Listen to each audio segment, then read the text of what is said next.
Yo, yo, yo, yo, yo, yo, yo, yo, yo, yo, yo, yo, yo, yo, yo. What's up? What's going on, everybody? Welcome in, welcome in, welcome in.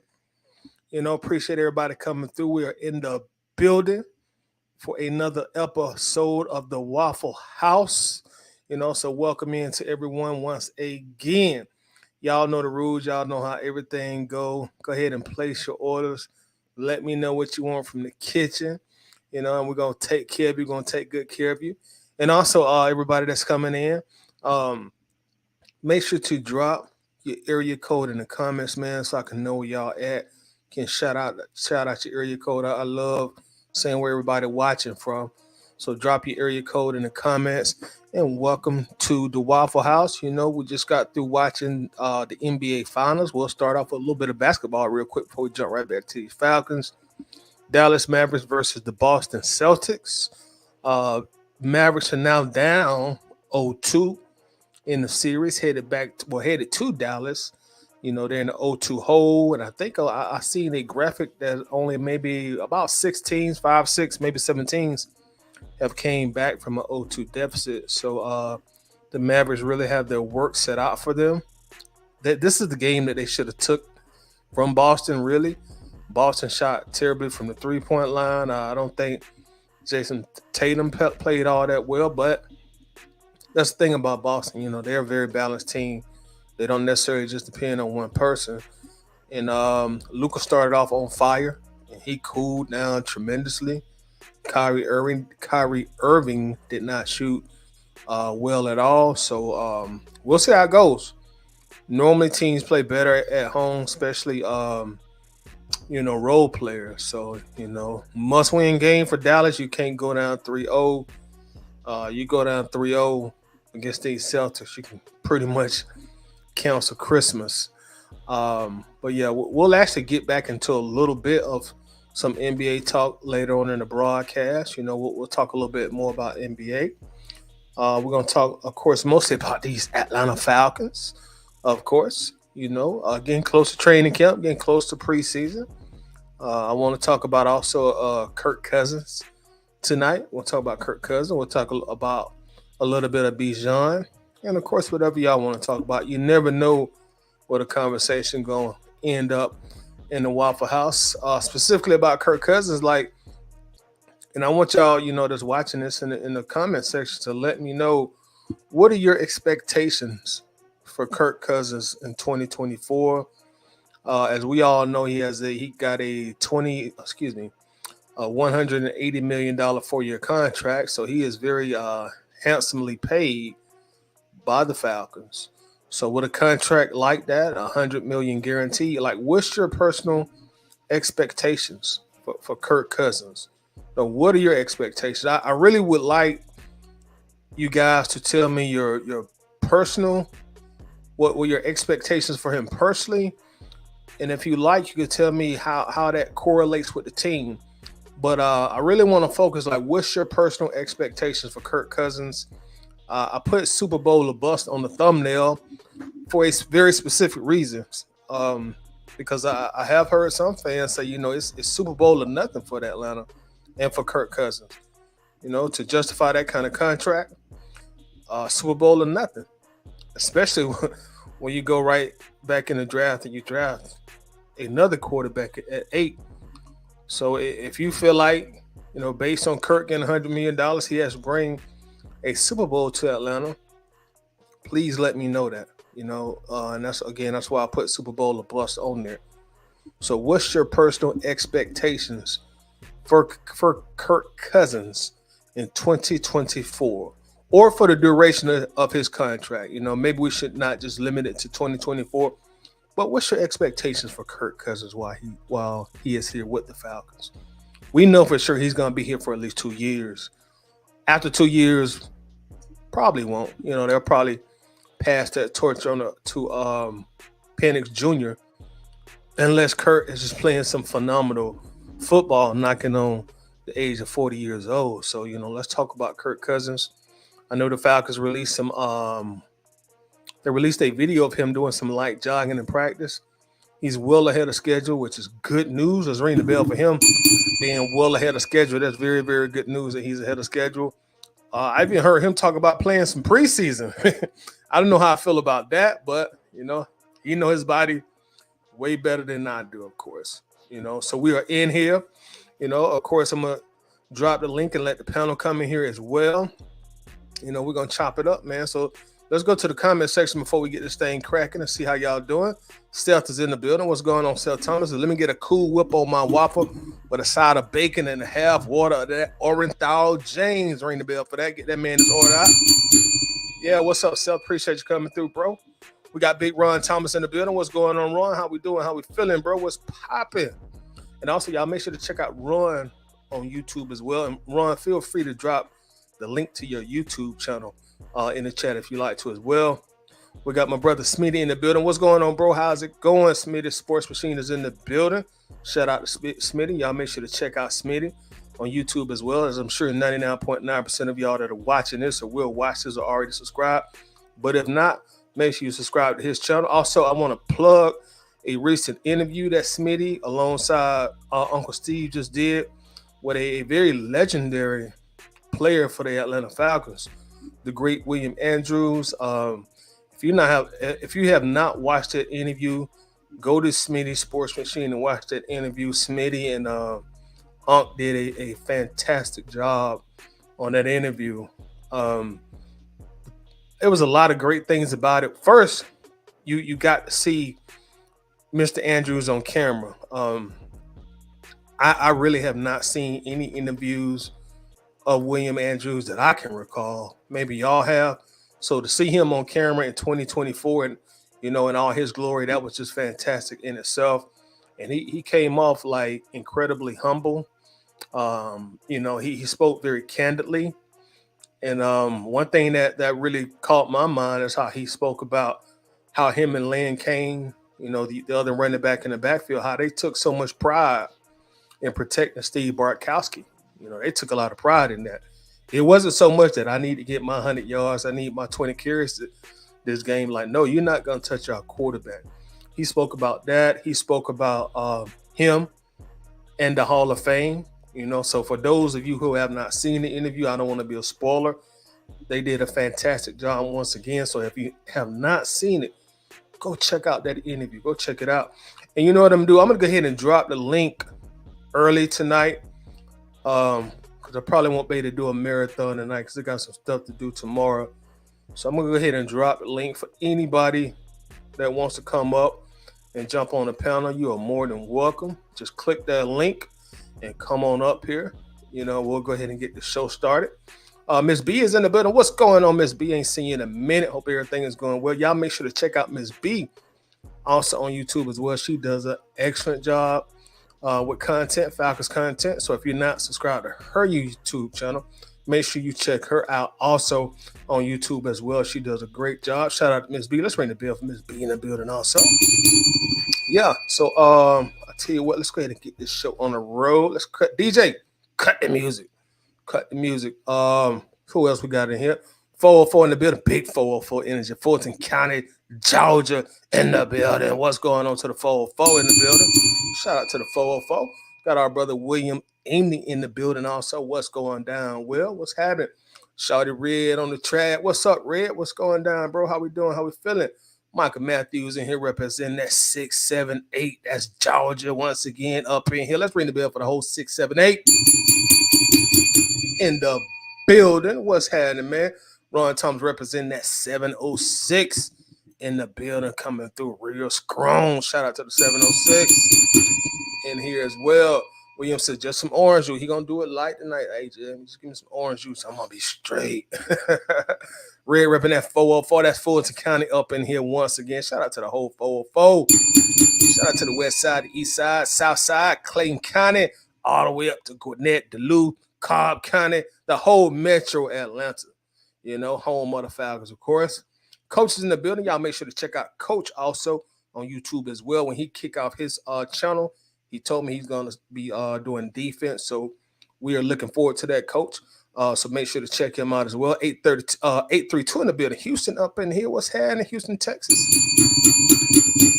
Says 202 Southeast DC is home. So shout out to the whole DMV in the building. RUA repping that 404 strong in here. What's happening to the 404 is in the building. Our brother David Starks repping that 404 in here again also. What's happening, Dave? What's going on? 912 in the building. Savannah, you speak a little bit of that Geechee Will. Shout out to the 912 in the building. For the longest time, for those of you who are old enough to remember like me, for the longest, 912 was like the predominant area code in majority of Georgia outside of Atlanta.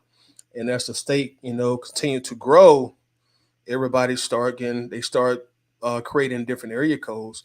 Like where I'm at in Middle Georgia, we were 912 for the longest, and then they gave us 478. So I'm a former 912 representative, but representing 478 at this point in time. Red says just some coffee tonight, lots of cream, lots of sugar. Let's go. Let's get it. Antonio, what's up, bro? How you doing? Says 404 is in the building. What's happening?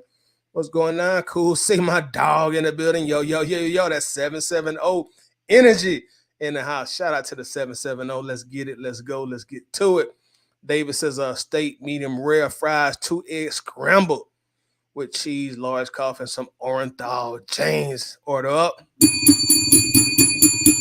We got our guy Daniel Berry Sports Highlights in the building. What's going on, Daniel? I appreciate you always coming through, showing some love, bro. What's happening? Winston in the building, representing the eye test. Y'all make sure to subscribe to the eye test, and they will be on this Wednesday, 10 p.m. Be there or be square. If you're not subscribed to that channel, show them some love and run up them subs for your dog as well. So what's going on, Bucket Chat? Smash the like button. Yes, please hit that like button. I definitely would appreciate it. ATL Joy the Faith in the building. Also, another great Falcons content creator in here. Make sure if you are not subscribed, show him some love on his channel. Also, he does a great job with the content as well. Anthony White is in the building. What's going on, Big Ant? What's happening, man? Latoya Jones in the building. This is very realistic. All right. So are you saying it's realistic to expect the Super Bowl out of Kirk Cousins? So we will find that out as we get through the show here. And we're going to get ready to bring some of the people in backstage on. I just want to finish up the shots out here for the chat. Antonio Henderson says double Texas cheese steak with bacon, no onion. And I need my hash brown, scallop covered in chunk with fresh sweet tea. And I need an all-star to go. Let's ring the bell for that. We got you. We definitely got you, bro. ATL Jordan says, I look at the 2016 team and this team and see a lot of similarities. I think we can get back to the Super Bowl in 2025 and get that ring this time. Let's ring the bell for that. I definitely hope you're right, bro. We've been waiting a while. We've been waiting a good while. Red says 4,000-yard season, 30 TDs, no more than 10 interceptions. NFC South title, at least one playoff win. I can dig that. That's very realistic. It is very doable also as well. So I can definitely get that as well. I respect that. Denise in the building. What's up, Denise? So she represents that big 757. I think that's Virginia, right, Denise? Let's ring the bell for the 757 in the building. Lisa in the building as usual. What's going on? Since I'm checking in from the SWAT Southwest Atlanta, too strong. Let's ring the bell for that. SWAT's in the building. What's going down? Breeze 1500 in here. Atlanta in the house. Atlanta coming through strong as we know they always do. Ron says 706 Somerville, Georgia in here. Atlanta Falcons. Fandemic. I hope I said that right. Fandemic. Excuse me. What's good, brother? 3 South Florida. Dade County. Let's ring the bell for Dade. Miami in here. What's going down? I know it's probably 98 degrees in Miami. What's popping, man? Antonio says 678 and 404 were added. Wasn't 770 added last? You might be right. You may be right about that. I know 404 was had been there for a minute, but you might be right about that. I'm not sure. Winston says 804 in the building. Shout out to the 804 coming here real strong. False start Falcon in the building. What's going on? What's happening? DSGB Hall 478 in the building, but living in the 619 California. Knows how to party. Let's ring the bell for that 478 and the 619. Let's go ahead and bring the panel in here real quick. Y'all bear with me just a moment here. I'm trying to multitask, which is something I'm not incredibly good at. So y'all bear with me just a quick second here. We're going to bring the crew on here all at one time here. So we're going to bring everybody in at one time. And I want to welcome everybody on. How we feel?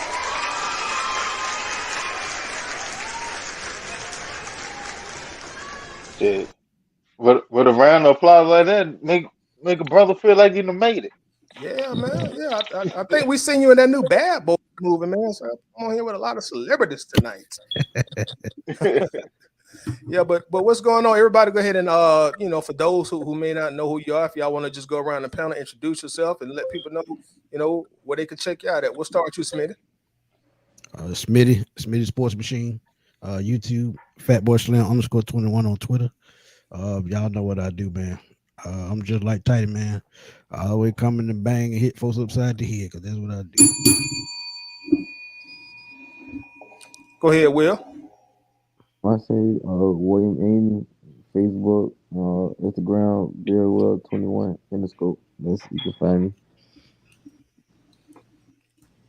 It's on you, Winston. Winston Thornton, VA in the building. uh, Catch me on the eye test. Wednesday night, 10 p.m. Eye test group and page on Facebook. And what's going on, fellas? How y'all feeling tonight? Good, bro. Welcome in. What's good? All right, Red. Go ahead, brother. What's up, everybody? Y'all know who it is. Red Rose, representing Red and Real Sports Show, representing Atlanta Bird Gang, Facebook, Southwest ATL. Let's do this. Speaking of Southwest ATL, Kelton Danielson, he ripping at 404 and at 770 in the house. K Dog in the building. False Star says, let me get peanut butter waffle. I'll stop it. Don't do us like that, bro. We not finna promote the other competitor on here. Don't do us like that. Don't do us like that, man. Don't do us like that. You can't go to the World of Coke and start asking for a Pepsi, man. What you doing to us, man? He tried it. He tried it. He tried it. Lisa in the middle says that interview with William Andrews was great, Smitty. Well done. Let's start Smitty, before we get to the other topics. Speak on that William Andrews interview just a little bit. Give us some insights, some behind the scenes, and if you don't mind, how that entire thing was put together. Because that's one person, that's one great Falcon that don't talk hardly ever. So talk on that a little bit. Yeah, he pretty much a ghost, and I'm gonna be honest with y'all, man. It was just God. One of my followers, he said, man, one of my brother-in-law, he go to church with William Andrews. I said, what? And he got to jump in the comments. He said, man, I'm gonna send you the info. Call my brother-in-law. I called his brother-in-law 2-3 days later. It was hooked up within 4 days. So I got to talk to Mr. Andrews off the air for about 3 weeks before doing that interview. So I got to know him very well. But that was one of those once in a lifetime type things, man. Like I said, he's a ghost and we don't see him much these days, but we always know about the record books. We know what he's done as an Atlanta Falcon. He talked about the past, about, breaking records and his record being broken. But he's a humble guy. He's just like, I call him Uncle William now. So he's one of those down-to-earth guys that just tells it like it is. And that's what I liked about the interview. And like I said, to this point in my podcasting career, that had to be top 3 when it comes to interviews all together. Yeah, and again, job well done, man. You and Uncle Steve did a fantastic job, man. So excellent job on that interview, bro. Great hearing from William also as well. Hey, and I got the Uncle Steve. That was his favorite player. So how could I not say no to that? I just had to throw Uncle Steve in because that was to him once in a lifetime opportunity as well. Yeah, it was, and I spoke with Steve about that too, and he was elated to be on there. I'm sure he won't mind me sharing this, but he's like, man, I tried not to come off as a fanboy because I was just so excited. But yeah, so y'all make sure to check that out. It's on Smitty Sports Machine YouTube, and I think it's on also Uncle Steve channel as well. So show them some love on that interview. So also 3:30 in the building. What's up, 3? Says ABG. We got a lot of stars on the platform tonight, repping at 252 in the building. Shout out to the whole 252 in the building. All right, y'all. So let's get to the first topic of conversation. Kirk Cousins. As we talk, or as I hear a lot of feedback from fans, they'll talk about Kirk Cousins, the amount we pay him to come to Atlanta, and I want y'all to tell me what's y'all's personal expectations for Kirk Cousins personally. If you want to base that on stats, if you want to base that on team performance, however you want to do that. What's y'all expectations off of Kirk Cousins? Are y'all at the point where y'all Super Bowl bust right now with Kirk Cousins and the Falcons, or talk to me? I would go first. I would say the NFC Championship.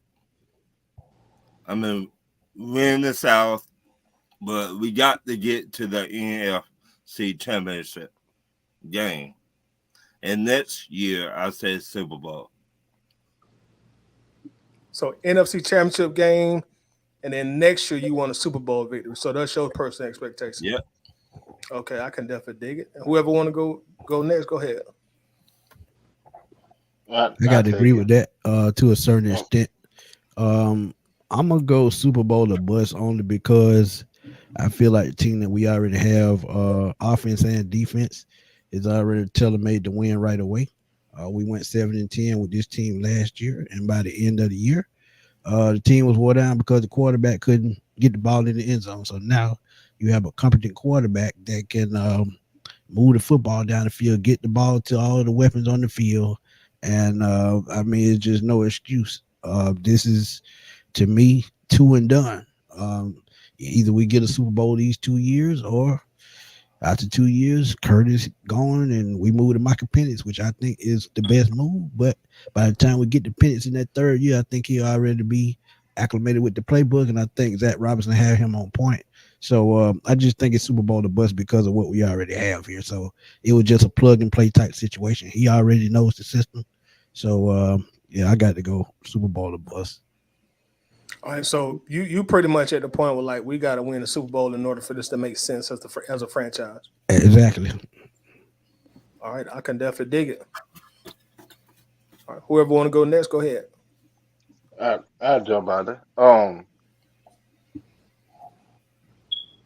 If I put it to you like this, if the draft had went the way that I had expected and hoped the draft went, I would say Super Bowl or bust. Point blank period. You went got Kirk Cousins. You seen that you have all the offensive talent that you need.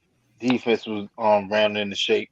All you need was a couple more pieces, and that would have completed the task. But because we didn't go that route, right now I division round. I want us to be Super Bowl, but this year it can't be Super Bowl. But too many holes still left. You lost your top two sack getter. CB2 is still in Or fluctuation. nothing. Like Oh, I'm it on something. can't be Super Bowl, but so I'd say divisional round would be a successful season for this year. Next year has to be an all in season. Next year you got to go all in for that year and let it carry over into the beginning of the Penix era. So you pretty much division around, and that would be an accomplishment for Successful you. season. Yeah. Okay, I can Win the dig it. season, win the South, win first round. Yeah, division around was good, but I don't see us going to Super Bowl this year. It's too many holes. It's gonna catch up to us in the long run. Gotcha. All right, so you and Ron kind of on the same page. Lisa in the comments says the first milestone is a winning record. The second milestone is winning the NFC South. The third threshold for me is the division around. So she kind of on the same page as you, Winston. William or Red, y'all want to go ahead? I'm gonna say, man, Super Bowl or bust because last year we had like Smith said, we had the wrong head coach.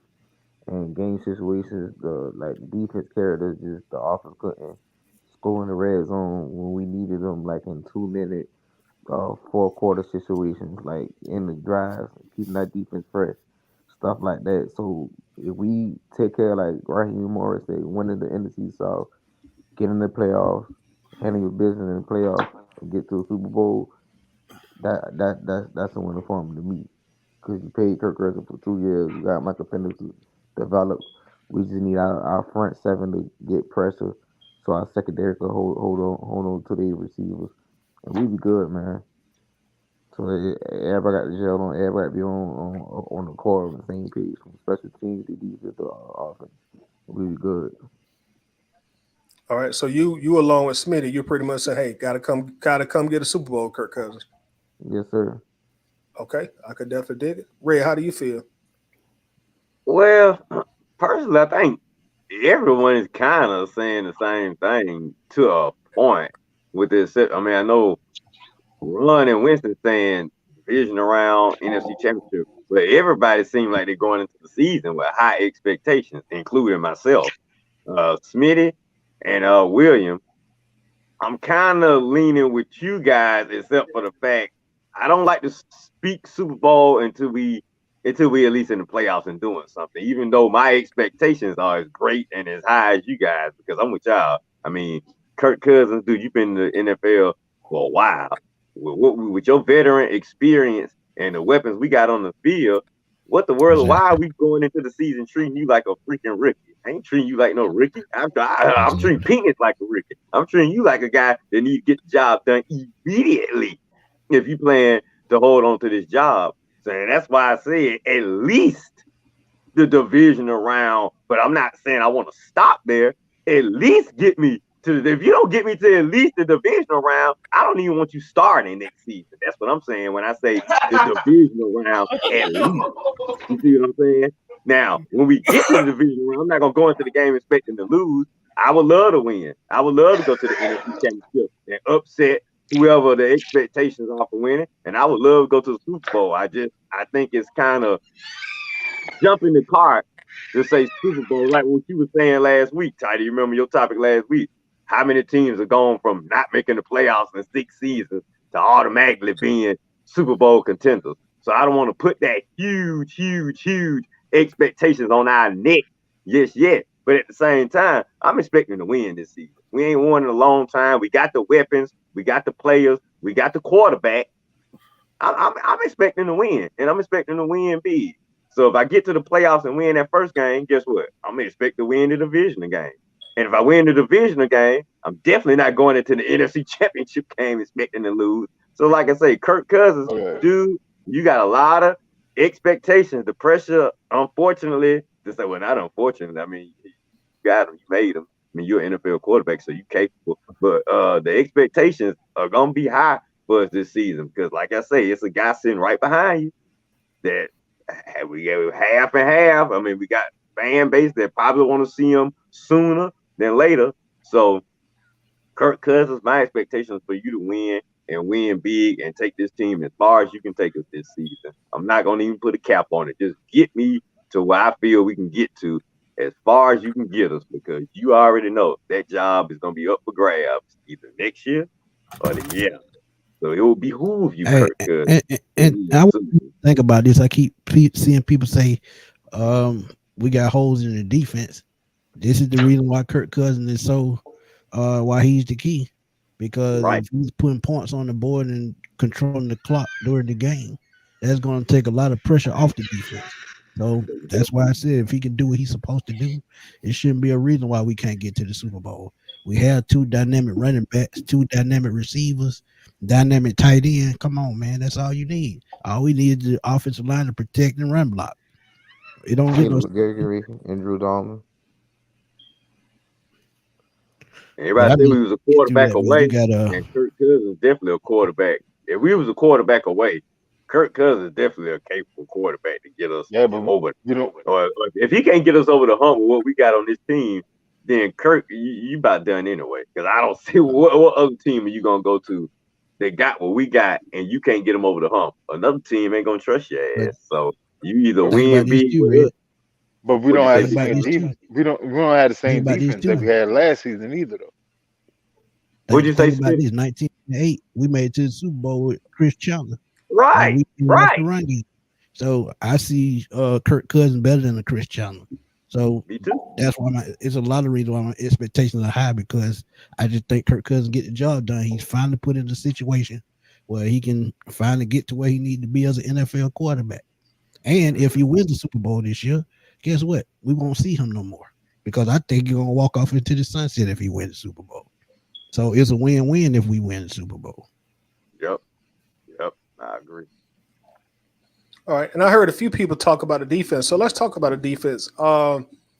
I don't want to speak for anybody but myself, but I'm assuming a lot of us are real confident about our offense. You know, like Red just said, you got a capable quarterback. You know, we went through the draft and got a lot of weapons. Kyle Pitts, Bijan, Drake. So, like, y'all talk to me about how y'all feeling about y'all defense going into this season. Like, what's y'all point of view on this defense? You know, I think somebody mentioned that we lost two of the top sack guys. So, and then cornerback too, we don't know. I'm not sure how that's going to fill out as the season goes. So, what's y'all's confidence level about this team's defense in 2024? I just say we need to just get to the quarterback on crucial stops, stop opposite team from scoring like on late drives, like like when we get the in the field goal situations 2 minute, like last quarter, like if we put pressure on a quarterback and our secondary could hold their own and do their part and the pass rush hit home, we'd be fine, man. But my expectation is, man, we got a lot of starters. Their jobs is on the line, like Rishi Grant, Lorenzo Carter, Arnold Ebiketie. It's a lot, man. We will have to see if Troy Anderson will be playing sound linebacker or well linebacker. So that gonna be interesting. So that's my takes. To me, we need another corner. We need that second corner. We need somebody to step the fuck up, like ASAP, to get that job. To me. So is Clark Phillips going to be the starting cornerback? I'm assuming. I would say I so. heard he would be in the slot, but we need somebody beside AJ Terrell. And AJ Terrell got put up this year. He'll put up or shut up if he wants to get paid in the ATL. To me. I say He gonna get paid JJ regardless. Ward. You got in a Atlanta. gun in his head. Put up. Yeah. He has to. At this point, he has to get paid because what are you gonna do? Like honestly, what are you gonna do? If we was in the position to move on from him, all right, there'd be something different. We didn't draft a corner. Next year, you gotta go get a right tackle for Pennick Mm-hmm. and let him start getting groomed in, or start and get a year underneath his belt before Pennick say go. So what are you gonna do?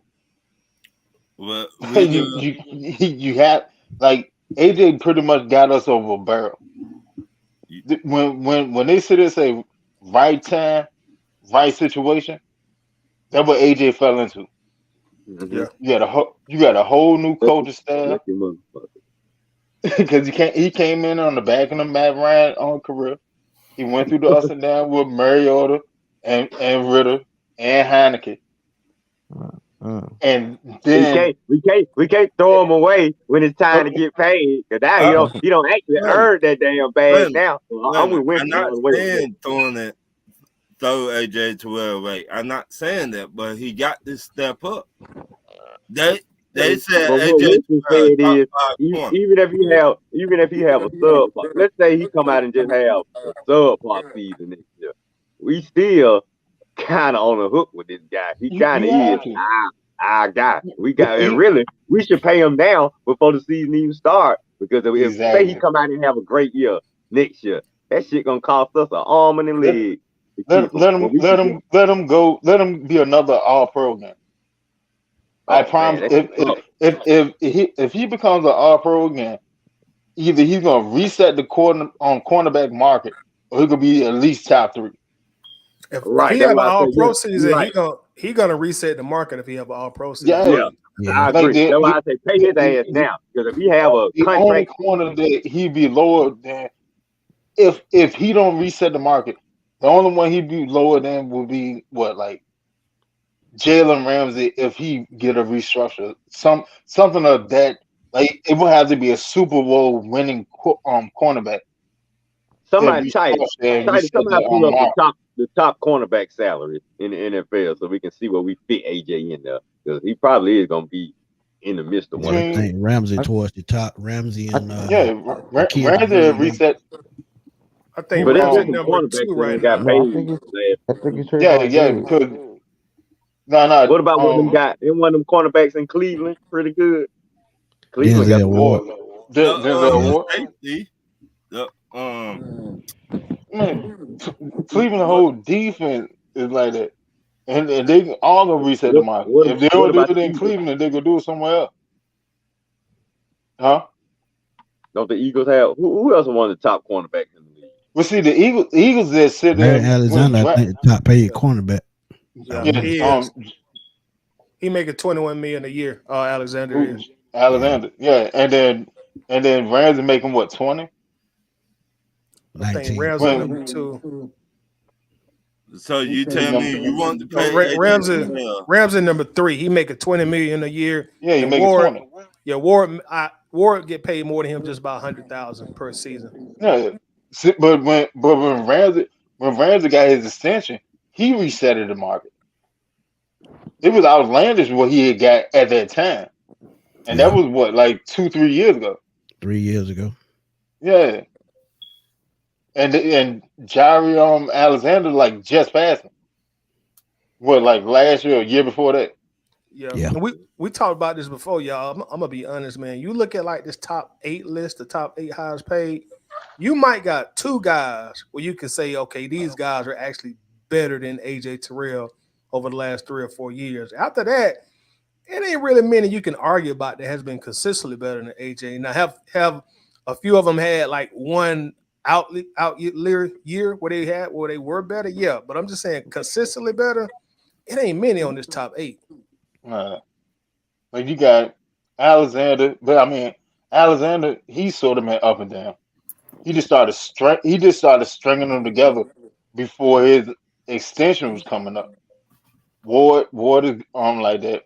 Ward been like that, but Ward was battling injuries at the beginning. Ramsey, everybody know what Ramsey was.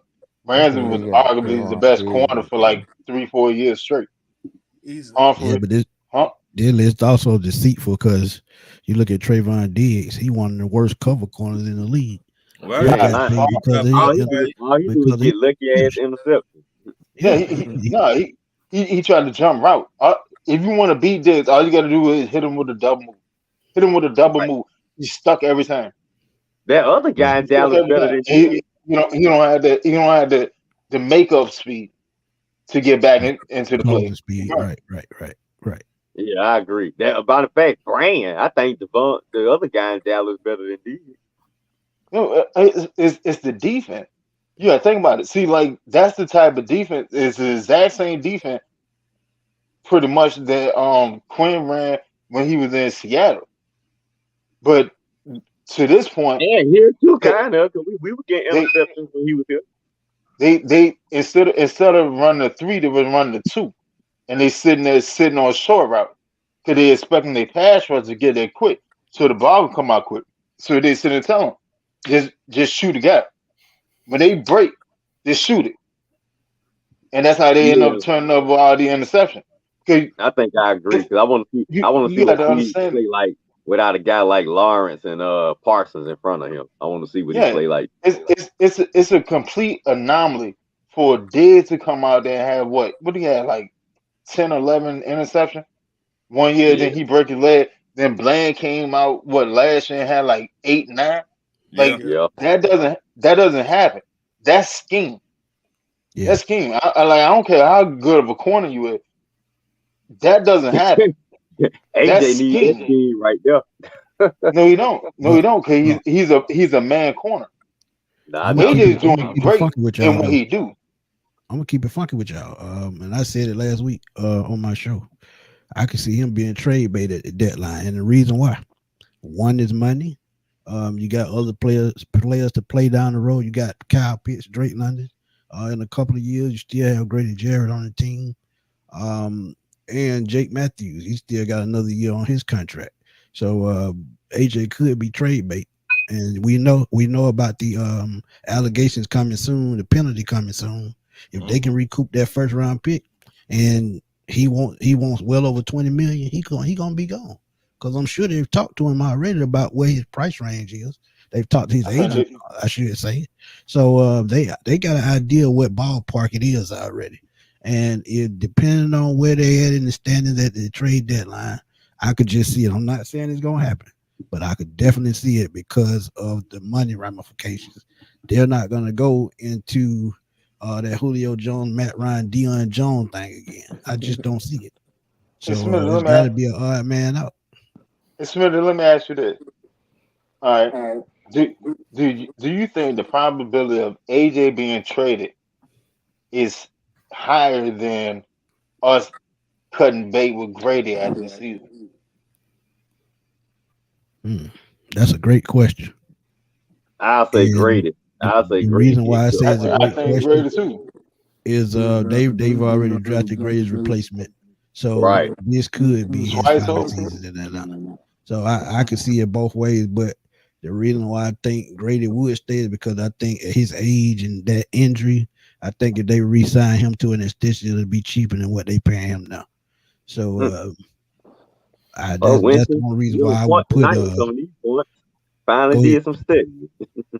Oh man, I was sitting there trying to tell y'all just don't be listening, bro. Come on now. About time you did your homework. I ain't doing the homework. I saw the bat signal. I was about to lay it down. I saw the bat signal light up. It said live in 30 minutes. So with it being tied, I already know it's gonna be about another 50 minutes. So I was good. Damn tired. He was trying to say you be late, man. You say you be late to your own show, man. He ain't lying. He definitely ain't lying. All right, but let me ask you this, Smitty, because you had a compelling statement. You said prior to the trade. Hold on, y'all. We got a bad echo with somebody. Somebody got a tab open. But yeah, you said prior to the trade deadline, he could be trade bait. But my question would be like, who would you replace him with? Because we spoke on Clark Phillips, who is still highly unproven. So like, who would step in and replace AJ Terrell that the team would be comfortable with? They would probably go out and sign another veteran, move D Offer to the slot, or you have Anthony Hamilton, who they got from the Arizona Cardinals, who was a starter the last 2 years. They could go out and find a replacement for the rest of the year, depending on what the record is and how contract negotiations are going. And like I said, this is why I see it. Controlling the football, controlling the clock is going to be key, because if they have the offense in the right place, because I'm gonna tell y'all, if y'all know history, the Indianapolis Colts won the Super Bowl. I think it was 2006 or 7. They had one of the worst defenses all time. And how did they win football game? Controlling the clock and putting up points. So I think that they can I think if they can control the ball, I mean, it really don't matter. That pass rush is working like it needs to be. It helps the secondary. Then you have Jesse Bates behind those guys. So I think they'll find a way still, even if they, even thought about trading, they'll find a way. Let me put this to y'all like that. As a former cornerback, the best utilization of the cornerbacks that we have would be to put Clark Phillips as CB2 and keep D Alford as a nickel. Because to play nickel, like honestly, it really take a certain type of mentality to play nickel. Like everybody think you can just throw a corner at nickel and he just gonna fit. Right. No, it does not work like that. You have to have it's an entirely different mentality, because basically, even though you help the secondary, you're pretty much an extension of the linebacking core. Not an extension of the cornerback core. You know what I'm saying? Like, if you either jamming up at the line, or you affecting the run game. And like Clark Phillips, he's better outside. That we didn't play all the way. even though he's short. That's what he played all his life. You don't want to switch him to inside when he don't have the mentality to be down there in the bottom. Because you're gonna mess around and ruin his career. It's gonna take him some time to get acclimated to it. And by the time he get acclimated to it, even though he already got a year on his belt, by the time he get acclimated, because he was a later round pick, he only got 3 years. He got this year and 2 more. Now you done mess with his money. I will say when Clark played this past season, his rookie year, to me, he started out pretty strong, especially as a rookie. But down the stretch, man, he didn't look as good. Or actually, he looked bad some games. But I didn't hold that against him because traditionally, I don't really hammer the rookies. But, it was a concern watching how he finished the year. And then it became even a bigger concern for me, being that we didn't take a corner high in the draft and we done kind of spend all of our money now. So, I will say, Winston, you do make a good point that AJ Terrell, he really has all the leverage here when it comes to his contract. Based on those reasons, we really don't have nobody proven behind him. Now, if Clark Phillips comes out and he starts balling early, it's a totally different situation at that point. Man, you got to think too. The defense at the end of the year, they were worn down, so everybody was tired. Pass rush wasn't getting there no more. So I mean, you're gonna get burnt if you ain't getting no pressure on the quarterback. It's just you can't run all day. So that's true. You literally can't. Yeah, so that had more to do with it than him not performing.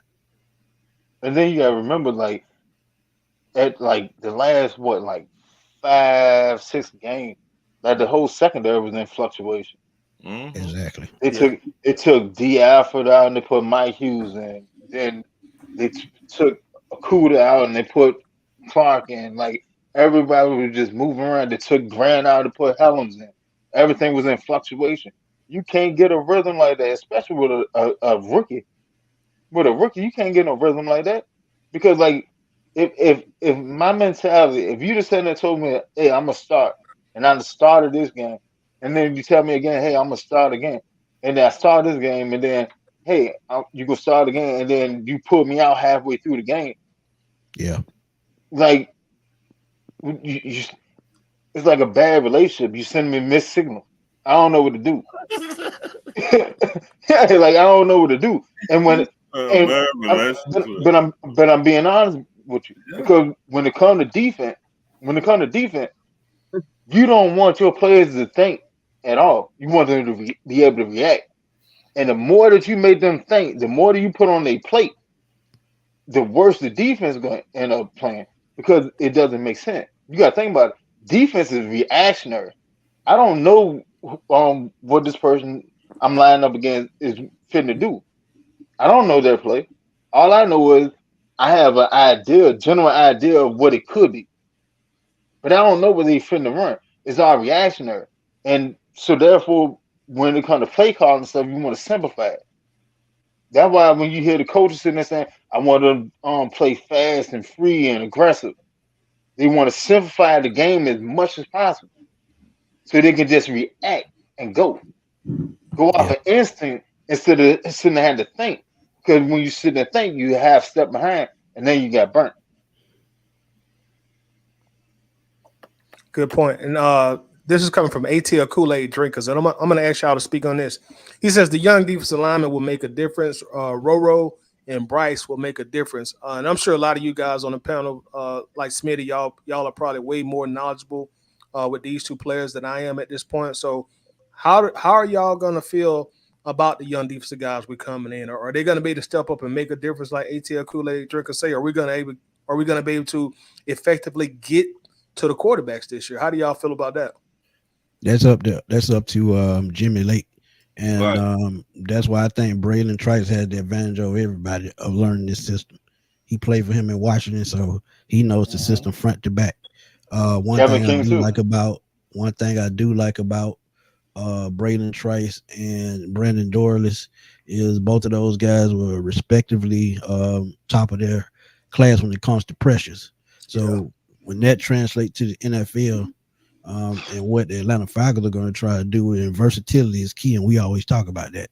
With them being so versatile, being able to play in any kind of scheme, a hybrid scheme, a base scheme, it gives them an advantage. So we talked about Grady earlier, but like I said, they drafted his replacement because if those guys shine this year, they're probably gonna be like, we don't have to sign Grady to another contract. We got to sign AJ. That money might go towards AJ. Who knows? But yeah, they played the cards just the way they're supposed to. And draft replacements early, so down to 2-3 years down the road, we don't have this problem. Yeah, and that's one thing I'm liking about Fontenot so far is he does seem to plan for the future with a lot of his draft picks. Go ahead, Ron. I'm sorry. And it depends how many snaps they get, and they get a lot of snaps, and they click on. We might be cooking with fish grease then. It just depends. And I think they will get snaps because Grady coming back from an injury. Taquan Graham, I don't think he makes the team. D'Angelo Malone, I don't think he makes the team either. So these young guys are going to be able to come in and take veteran job that's been sitting 2-3 years because they couldn't get on the field. So, I mean, that's why they made the right move. I think our head coach is going to make a significant difference on the defense. You know, people keep forgetting. I think folks keep thinking that our head coach is offensive based, but no, he's a defensive guy. I know most of the talent is on offense, but the head coach is Raheem, and he's a defensive guy. And I don't really care about Jimmy Lake. This is all about Raheem. That's the boss. That's the man who's gonna put his print on the defense. I'm gonna agree with that, Red. I'm gonna go Jerry Gray as well. Jerry Gray was here last year with Ryan Nielsen, so they cooked their game plan. So trust me, the same game plan is in place defensively. They just have a new guy running the show. That's all. And Raheem know what he's doing. He ain't no fool. This man ain't no defense. I'm not worried about defense. I may be worried about some of the players or what they're gonna do. But as far as the scheme, I believe Raheem. Look, Raheem's job is on the line. He's not gonna do anything to mess up his second chance at being a head coach. So he knows he's gonna have to have his defense playing as solid as can be. I believe that he feels his offense is gonna be above average, and it's gonna be his job to get his side of the ball over the top. And I believe he's gonna do that. I believe he got a plan for AJ. I believe he got a plan for these young boys. Now, the only thing is how well these guys gonna execute the plan. But I don't think Raheem gonna be sitting down there with egg over his face, looking wet behind the ear, like he don't know what the hell he's doing. He know exactly what he's gonna be doing. Jimmy Lake is up under him. You might well say Jimmy Lake is the Dan Quinn of the defense because this is gonna be Raheem. And if you say Jared Gray, I say more Jared Gray and Raheem. And as far as the young guys, I'm expecting at least big things from Price. The second round pick, they say he's more of a project, but Trice and Dorless from Oregon, I'm expecting them guys to show up. Them guys might be a project, but he behind Onyemata and Jerry, and they gonna teach him the ropes. That's the key thing. And Grady's probably already been working out with him anyway because they're Clemson guys, so they know each other. And I wouldn't be surprised if the defense utterly surprises this year and really step it up to where the fact that, man, like I say, that's why I have great expectations for this team because I already know what my offense is capable of. And I know I got the head coach I want coaching my defense. So, like I say, sky's the limit, fellas. The sky is the limit. Let me ask y'all about a guy that oftentimes doesn't get mentioned a lot, which is Zach Harrison. You know, how do y'all feel about Zach Harrison coming into 2024? He's Calais' replacement. He decides that we need up front. Yeah. I kept seeing people say, well, we need to bring back Calais, but you already have him. 6'5", 280, 285. So, I mean, he's another one of those versatile guys. He can stand up. He can do the 3 to 5 technique, and he's one of those guys that he's versatile. It's like I talked about these other guys. That's why I think Taquan Graham, D'Angelo Malone, those guys are expendable. Then you got guys like LaKale London who came in last year as a backup and played pretty tough. So, I mean, this is going to be interesting to see because I think a couple of these veterans won't be here once the season starts. Such as who? Give us some names, Smith. Who you think? I told y'all D'Angelo Malone, Taquan Graham. I think Nate Landman down the road he loses his starting job because I think JD Bertrand is gonna come in and take his spot. You see Troy Anderson play more outside linebacker this year. No, sir. So I could still see Lorenzo Carter getting cut because he's more of a run stopper and not a pass rusher. So it's a lot of the veterans on that defense. We look at Richard Grant. I think he gets cut because I just think he's just not fitting in or he's just not buying into the concept. Hey, Smitty, I got a surprise cut for you. How about Troy Anderson? Who? Troy Anderson. I think they'll work with him one more year because they'll give him another year. Yeah, they get one more year. I'm with you, Red, but I just think the draft equity, man. You they won't give up on him this fast. Hey, Red, I'm with you though. I'm with you. The reason why I think he survived is because one more year, but I don't see him. Put it like this: when Michael Penix take off, Mr. Montana will be back on his ranch with the cattle. Red, if they put about 15 pounds on him and turn him into an edge rusher, I think Troy Anderson will stick around because you can't keep speed. I don't even think they're working on him as a project anymore. I think they're gonna look at some of these young boys that we drafted this season. I think Troy Anderson, it's on him. If he come back and decide upon take it upon himself to make a difference on that field, he'll be on the team. But I don't think nobody babying him. I don't think they looking at him as potential. I don't think nobody gonna. But they already saying OTA that he's speaking up as a leader. So that's a good sign. But they only signed Nate Landman for one more year. So I think Nate Landman might be the guy because they, like you said, they spent money on him as a second round pick. You bring in Caden Ellis, he has over 100 tackles last year. So and then JD Bertrand comes in. So I mean. That's why I said Nate Landman might be the odd man out. I think Evan Goldman. And real quick, y'all, I'm sorry. Let me jump in real quick in case we got a few super chats came in. We got Greg from Greg Custom Kicks in the building. Thank you, Greg, very much for the super chat, man. I always appreciate it. He says, thank you all for the shoe support.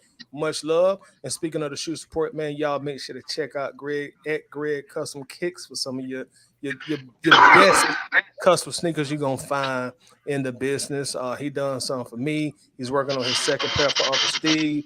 He do a lot of Goody Mob shoes. So the work speaks for himself. So y'all check him out all over social media, and he'll get you right before the season start.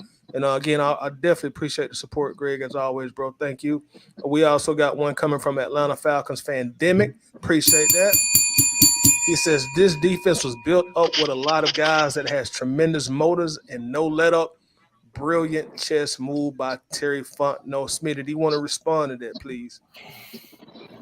Shout out to Atlanta Falcon Fandemic. That's my boy Emmanuel. He on YouTube. Y'all please go check him out. This defense was built off a lot of guys that had tremendous motors. But I think, like I said earlier, versatility is the key and how they fit in this 3-4 scheme. And you have guys you even have guys that play linebacker that can go out and play back and play safety. So the way that I see this defense coming out on top, it has to be led by these veterans such as Grady Jarrett, Onyemata, Jesse Bates, AJ Terrell. That's just going to be the key.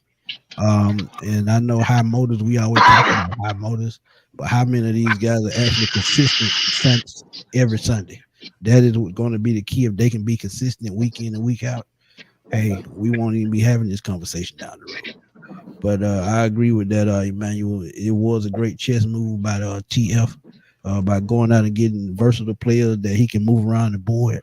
And I think in the long run, the Falcons win because of that. Very well said. All right, y'all. And also, if y'all don't mind, man, I want to flip the switch real quick. We're going to come right back to talk Falcons football, as y'all know. But we're going to jump into some real quick NBA news real quick. Kendrick Perkins, who has always been a very loud and big supporter of LeBron James for years upon years. In the media, it was kind of like Shannon Sharp. Then you'd have Kendrick Perkins kind of like the number two. Well, probably him or Nick Wright. But anyway, recently he came out and he made a very surprising statement about LeBron James, and I'm going to actually play it right here, and it really shocked me.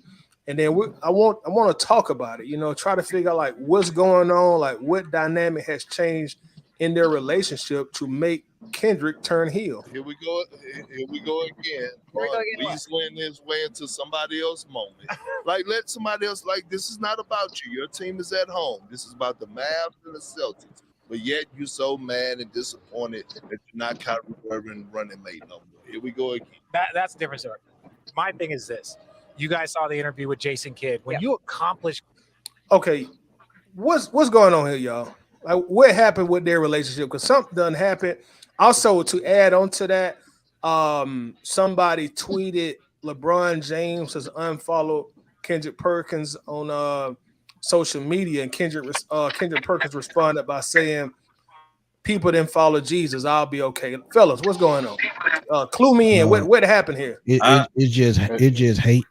At the end of the day, Kendrick Perkins was talking about his son, by him being drafted into the NBA, and that he's not ready, which I totally agree. But you can't speak on another man's kid to nobody. That's why if I was him, I would have just found a way to stay out of it. And I know that you get paid to do it, but when you talk about another man's kid, that's going to stir up bad blood all the time.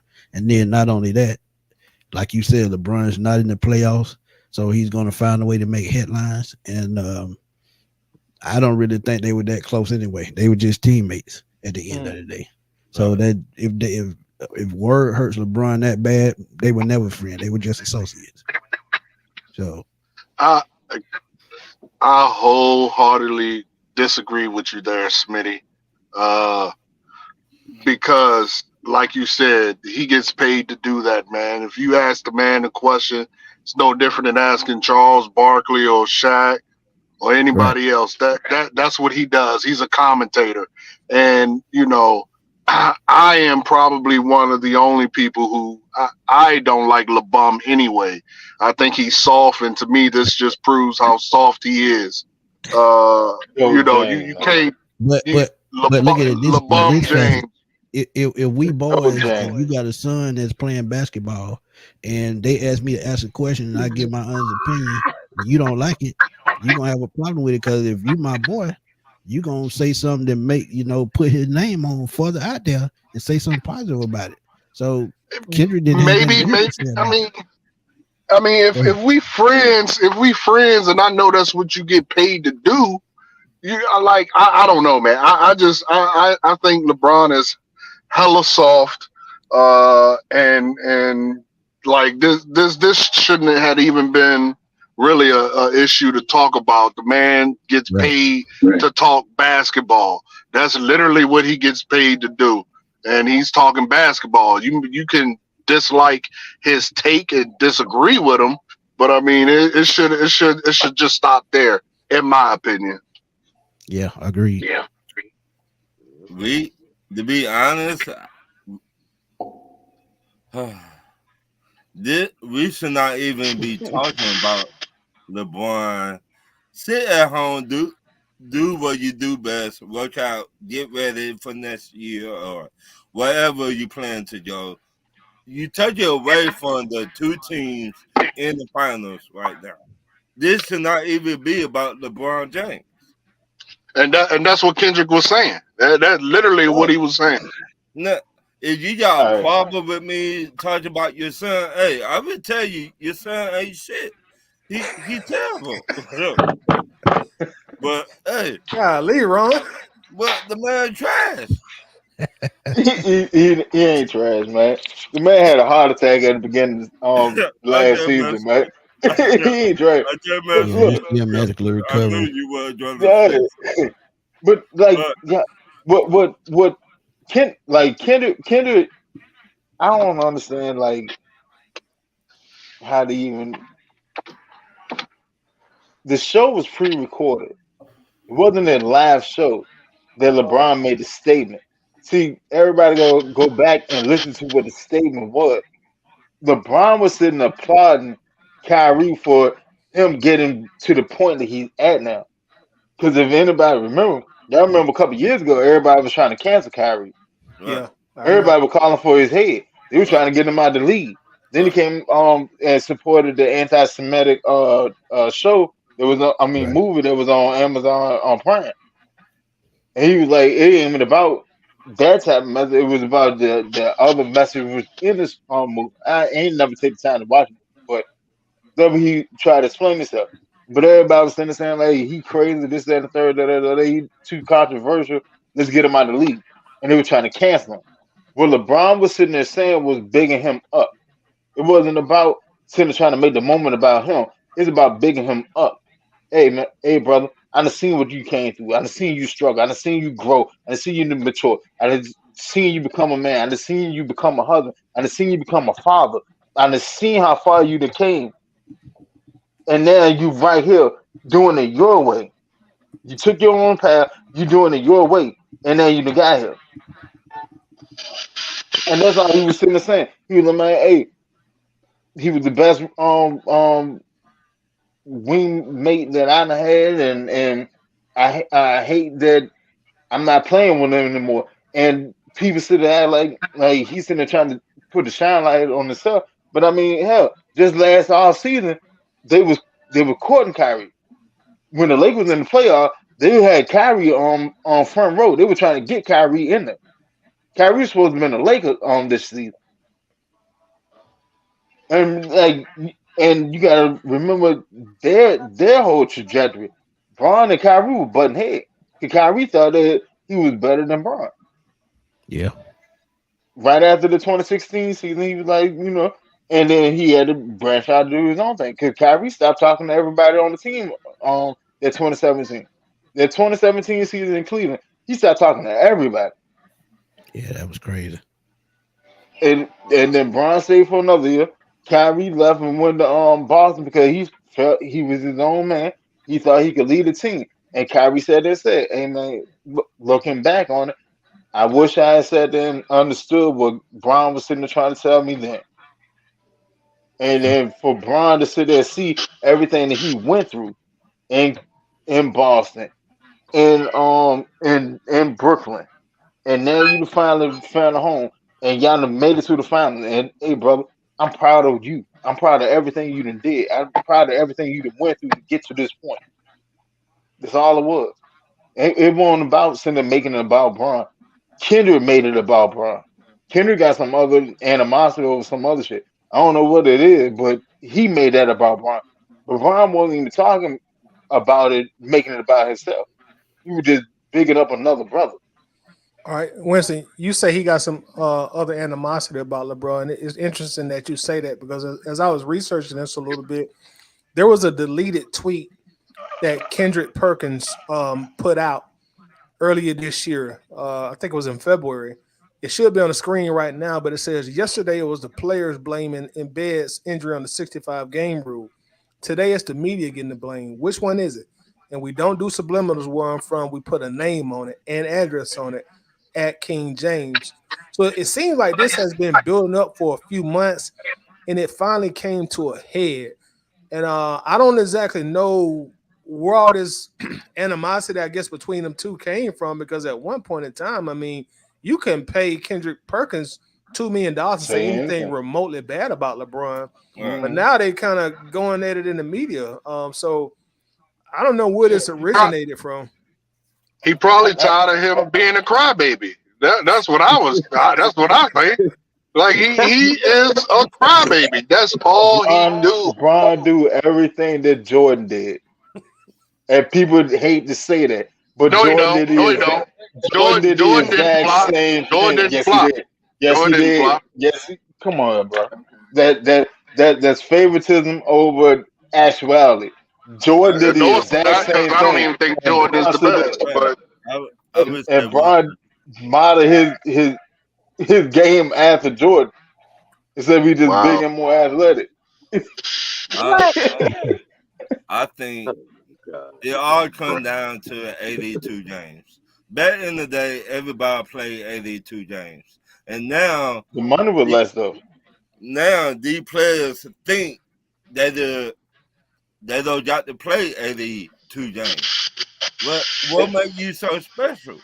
You know, hey, Ron, let me ask you this: if your contract was 4 years for $15 million, and my contract is 4 years for $250 million, do you think?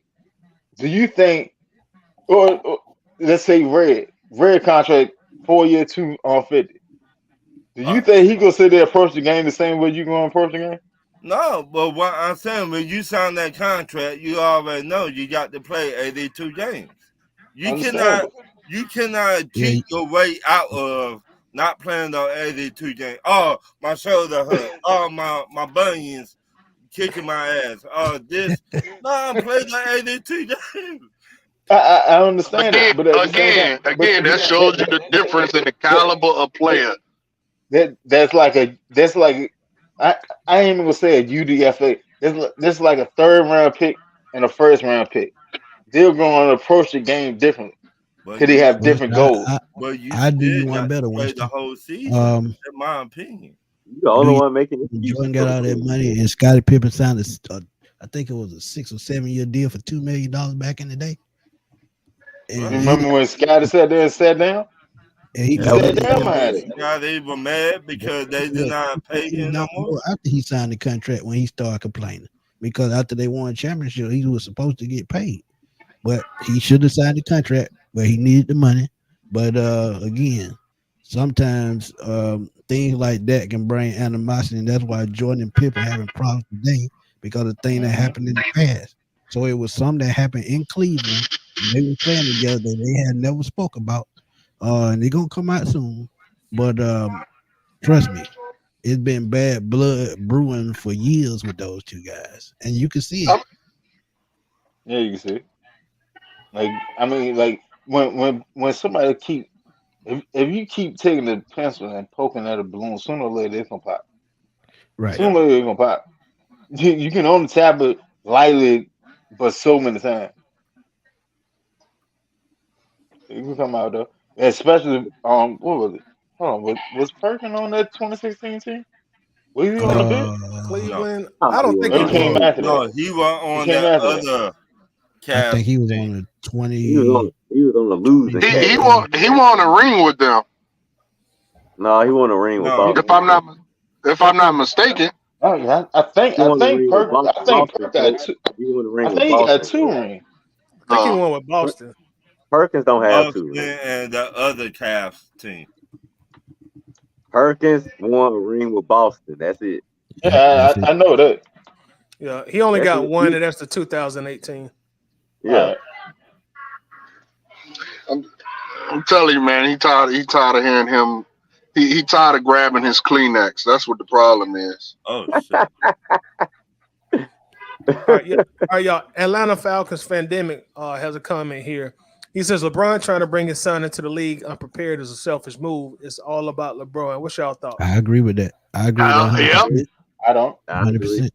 Because absolutely. If he get to jump the class and we used to jump the lunch line, what about the kid that went to college 2-3 years? What about the kid that had to go overseas and play basketball just to be eligible? What about the guys in overtime elite that had to play there for a year? So yeah, it's not fair. And then their numbers are better. Their Neil money, it don't even compare to LeBron, son. So I mean, yeah, it's unfair in so many ways. It's Smitty. I'm gonna let everybody else respond, but I'm gonna come back to exactly what you just said. Go ahead. You might well come back now. Oh, go ahead and keep flirting. Flirting. Hey, bro, what I tell you about that? Like, come on, bro. Like, real shit. Watch your mouth, bro. But all right, look at it like this. Ethnicity of a lot of youth have done the exact same thing for their family, their lineage for generations. Right. So what's the difference when we try to do the same thing? Bron is in position. Like in the NBA is what, like 442 players? Something like that. 440 something. Yeah, it's like 442, I think, 447, somewhere in the neighborhood. Anyway. if I can get my son to be one of those, if I'm in position to get him in the door, and all he has to do is take it and run with it from there, why not do it? But let me ask you this, Winston. Do you think somebody better than his son that deserve a Well, chance? I think plenty are better than his son.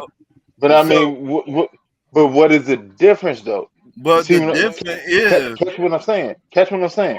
When other races do it, we see it, we acknowledge it, but it happens. So what is Yep. the difference when we finally do it? When we are finally in a position to do the exact same thing. Yeah.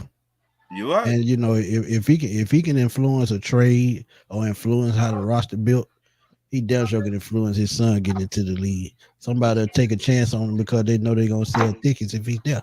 So So I mean, your it's just point, the dynamic Smithy. of who he is, his last name. So do you? Let's just say, okay. Let's just say a bad team would get LeBron James' son. Do you think LeBron would go there too? No. No, LeBron's still trying. He's still in. LeBron's still trying to get another ring. Right. So So, but the rumor is LeBron said, if you draft my son, I would go wherever he get drafted to. yeah, but That's they back He just said that. He just said they yeah, backtracked on that. They yeah, backtracked on that, and then he said it and released it. Said that it's up to my son. I'm gonna let him make his own decision. This, that, and the third. Pretty much the same thing when Michael Penix got drafted, and Kirk Cousins' agent came out, and then Kirk Cousins and said that Kirk Cousins was upset, and then Kirk Cousins come out a couple of weeks later, and he backtracked on the statement. It's the same thing. I mean, I just saying, if LeBron James' Yeah, son LeBron, get drafted LeBron by son gonna be with the Lakers, and LeBron gonna be with the Lakers. It ain't even no question about it. I ain't even If so, I gonna was fight. Bron, I would go to the Lakers. If I was I know yeah, you Bron, I well, gonna. that, no other team can pay LeBron as much as the Lakers can. Like nowhere near close. Anywhere else he go, either he gonna sign a shorter deal or he's signing for a vet minimum. If you yeah. They if gonna They you about if they you gonna about be to with us. if you about to end your career, I'm sorry. I don't care about. Hey, look, my son. I come see you my last year. I'm gonna go sign this 3 for 161, even though I'm a billionaire. That's how you stay a billionaire, making mm, 161 million more. That's how you stay a yeah, billionaire. Oh, yeah. have And mercy. I he need to gonna get start another talking about start. this Now, guy. trust me when I tell you. And I'm expecting Chris Paul to go there and another star because Chris Paul was signed for the vet minimum. He don't need the money. right. He just He trying to need to retire too. He need That's to right. Or, retire. yeah, He need to or, retire. he won't. or Smithy, LeBron could say, fuck the Lakers, do my French, and go back home to the Cavs. Yeah, I He thought not about that. doing that, Ron. If he Hey, was gonna do that, he would have been dead. have you seen it happen before? Yeah, LA is his home, man. LA is his Hey, home. Cleveland, where he That, from? So, yeah, He but ain't going back. He not that going man back to that door. he building $100 million house out there in LA right now. Yeah, I don't think you want to leave LA, man. I mean, I just saying, all, we seen, all his business is in LA. It was all but, shaping up for him to go to LA. but I what don't I'm think he'll saying, leave. we seen it before. I just saying, He if ain't he Cavs, ain't never left LA for no Cleveland before. He left no, Miami for Cleveland. he got the ring with the Cavs, right? Yeah, but that was him kind of fulfilling probably like a Right, childhood dream to bring the Cavs, A a ring, ring, which he right. did. bring a ring But, home. Yeah, and but then what he, I'm go to saying, the next phase of his Yeah. life. right. But what I'm After saying, if after the all those Cavs after end all up those choke drafting jobs his before, son, he felt like he needed to come back and get him one more chance. And he almost choked that one away too.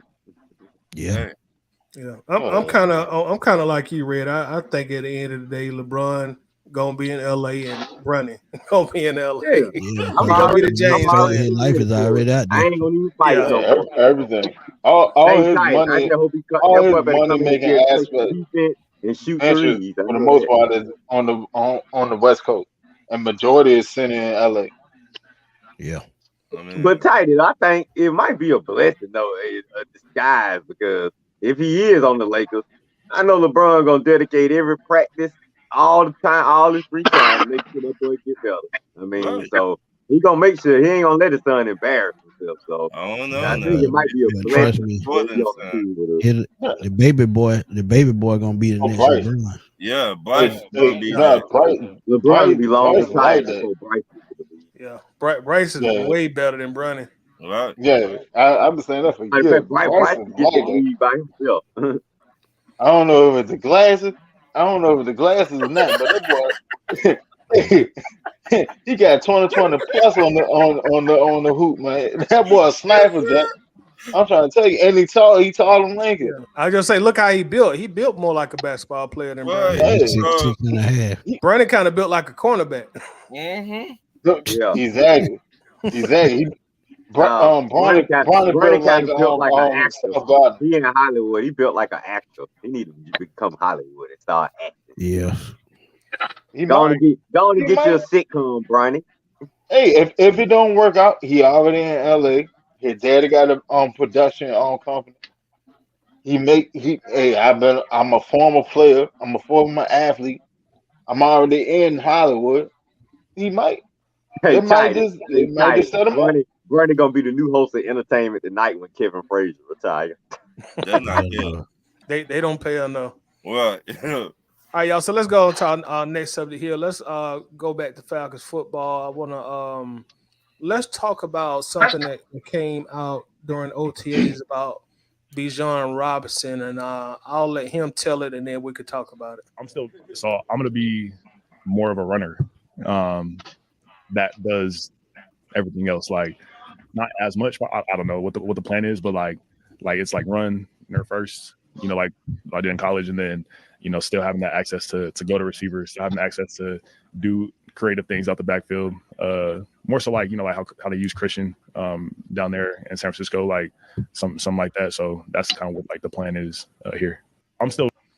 All right. Also, Smitty, you did a video on this, so I'll let you go first on this. Like, what's your thoughts on what we just heard Bijan said? Like, he'll be used similar to how Christian McCaffrey is used in San Francisco. I just think he should have been used that way from the get-go. You talk about a dynamic receiver. He had 58 catches, third on the team last year. He had 2 100-yard games in the first 5, but no more after that. So, I mean, they really don't have a choice but to use him in that capacity.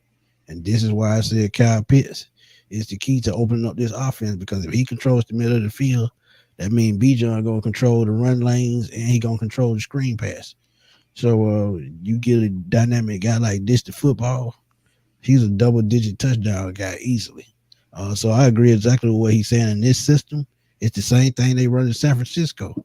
Same West Coast offense with dynamic running backs and power backs. So, and you, like I said, with Kirk Cousins, he doesn't have a choice but to be that dynamic guy.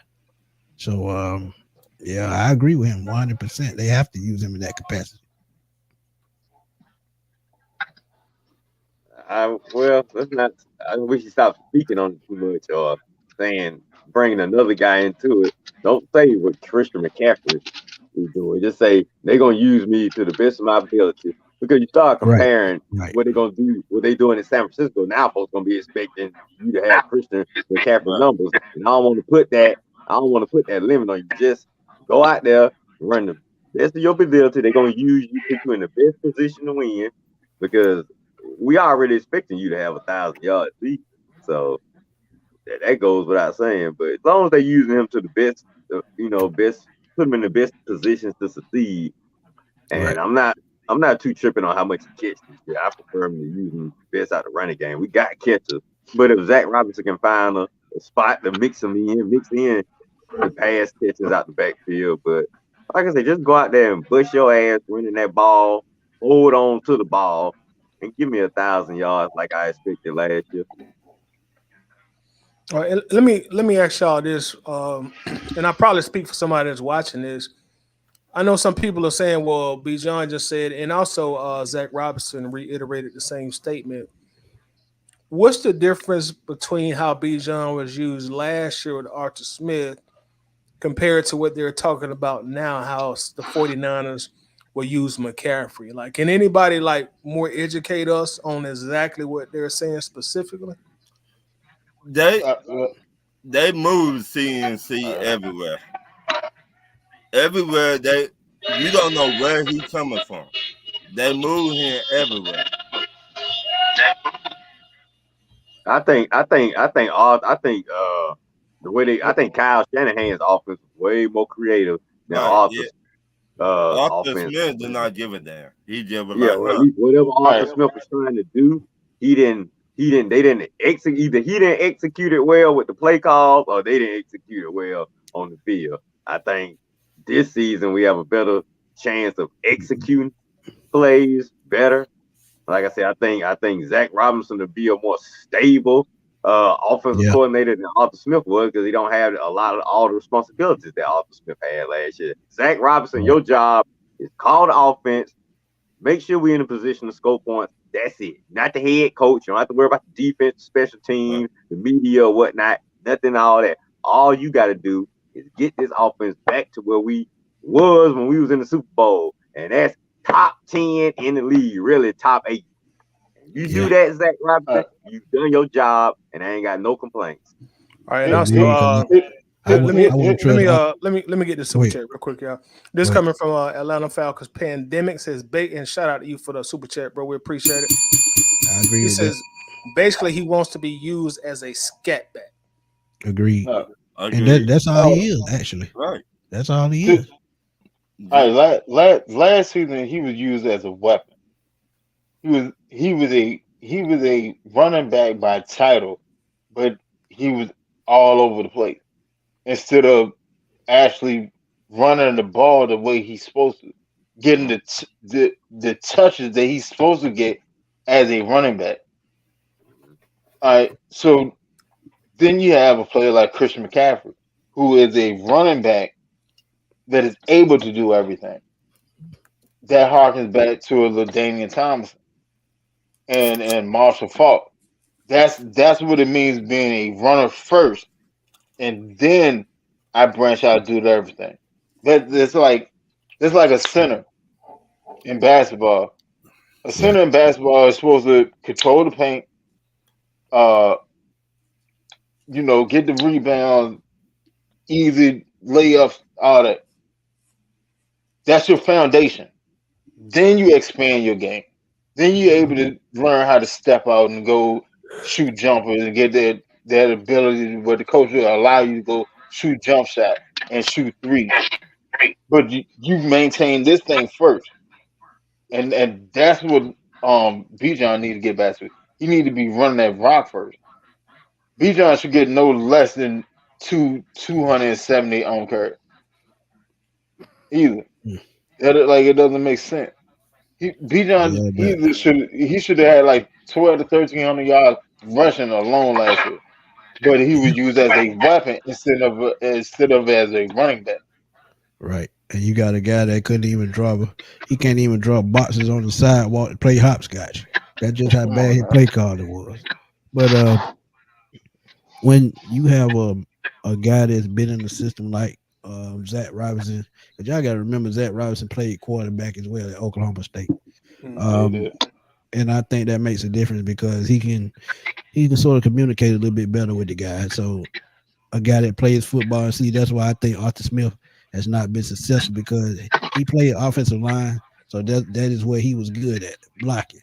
So when it comes to calling plays, he should have hired an offensive coordinator. Who knows? He might would have kept his job. But he paid for it in the end. Oh yeah, and also Roderick Bodie he asked a good question here in the chat. He says, "Can he handle that workload though?" Speaking of, can Bijan handle increased opportunities of touching the ball?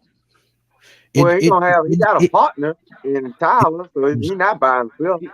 Even beyond that, people act like Bijan is small. He's not a small running back. Oh no, he's almost 220. Yeah, like he's built like a bell cow. Yeah. And then you got a sledgehammer behind him. So if he need a breather, then you got 225, 230 coming right behind that. And then what we just who was it? James McClellan? We just drafted him and he 230. Yeah. You said he ain't gonna give us that. You just said it, Winston. Think about it. If you have a guy that's 230, 235 and Tyler Algier, he wears down the defense if you mix it in right. By the fourth quarter, defense gonna be tight. Then that's when you unleash Bijan, whether it's running or receiving. Yep. Yeah, think about it. Sounds good. While you right, because in college, Bijan took a handle, and then what? They backup running back. What's that boy name? Johnson. He got drafted to Chicago. Rashawn The backup. Johnson. Yeah. They both got drafted because Texas knew how to divvy up the workload. But Bijan was the bell cow. And Johnson still got a chance to shine. That's how you're supposed to do it. Yeah. Even if one's a starter, like you can still get great production from both. It doesn't have to be a 80-20 split. Like, no, that's not necessary. Especially when you got somebody that's versatile that can do a lot of different things. And Arthur Smith didn't recognize that to the extent to get both of them on the field and utilize it best throughout the season. Because Bijan was a weapon instead of a running back. Right. He was a gadget player. Arthur Smith did not know what he had. No, he knew what he had. He just didn't know how to use it. That too. Thank God he with Pittsburgh now. Arthur Smith took and bought a Lamborghini, but didn't he bought a Lamborghini but didn't know how to drive it. Yeah, he didn't know how to use them. He gonna get that Lamborghini carjacked. It kept stalling out on him. It kept stalling out on him. He couldn't figure out what it was. He not use that clip. He not a pop that clip. Yeah, he still had a parking brake up. That was the reason. That's why it kept stalling out on him. All right, let me play the role of the antagonizer to defend old Artie Smith a little bit, which I hate to do, but all right. Your main man. Right. So if I'm defending my client, Mr. Arthur Smith here, son of a billionaire, I would like to address the jury and say, ladies and gentlemen, he going to jail and you going to jail for contempt. Right. I like to say, ladies and gentlemen of the jury, we tried our very best to get Bijan as many touches as we could. But what would often happen, what the Atlanta Falcons fans never seem to talk about, ladies and gentlemen of the jury, in critical situations, Mr. Robinson would put the ball on the ground, which helped attribute to some key losses. So it got to the point, ladies and gentlemen of the jury, like my client couldn't trust Bijan in critical situations. And my client also had another very good young running back by the name of Tyler Algier, who is yet to fumble in his NFL career, who my client trusts to hold on to the ball. Also, ladies and gentlemen of the jury, let me add, Mr. Robinson came to my client about 2 hours before game one Sunday and said he has a mysterious headache. So naturally, my client was starting to wonder, is my rookie hitting the wall? Can he take this impact all 17 games of this NFL punishment? So ladies and gentlemen of the jury, before you render your verdict on my client, please consider all of this that I have presented to the court. Now let me rebuttal that. Mr. Attorney. I want to push back, Mr. Johnny Cochran Jr., please. That's right. Now let me ask you this, Mr. Arthur Smith. Why didn't your client use the other guy then when he realized the first guy wasn't doing too good? Why didn't he use the other guy that got 1,000 yards for him the previous season? Because if you ask me, it seemed like both of the running backs was in his doghouse. He tried, but hit the bell for that one too.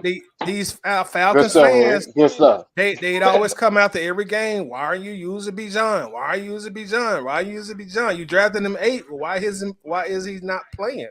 So it was kind of just hard to satisfy the collective here. Okay, well, why you didn't get a real OC last year? They made the right plays. They called the right plays. Why you were the OC and the head coach?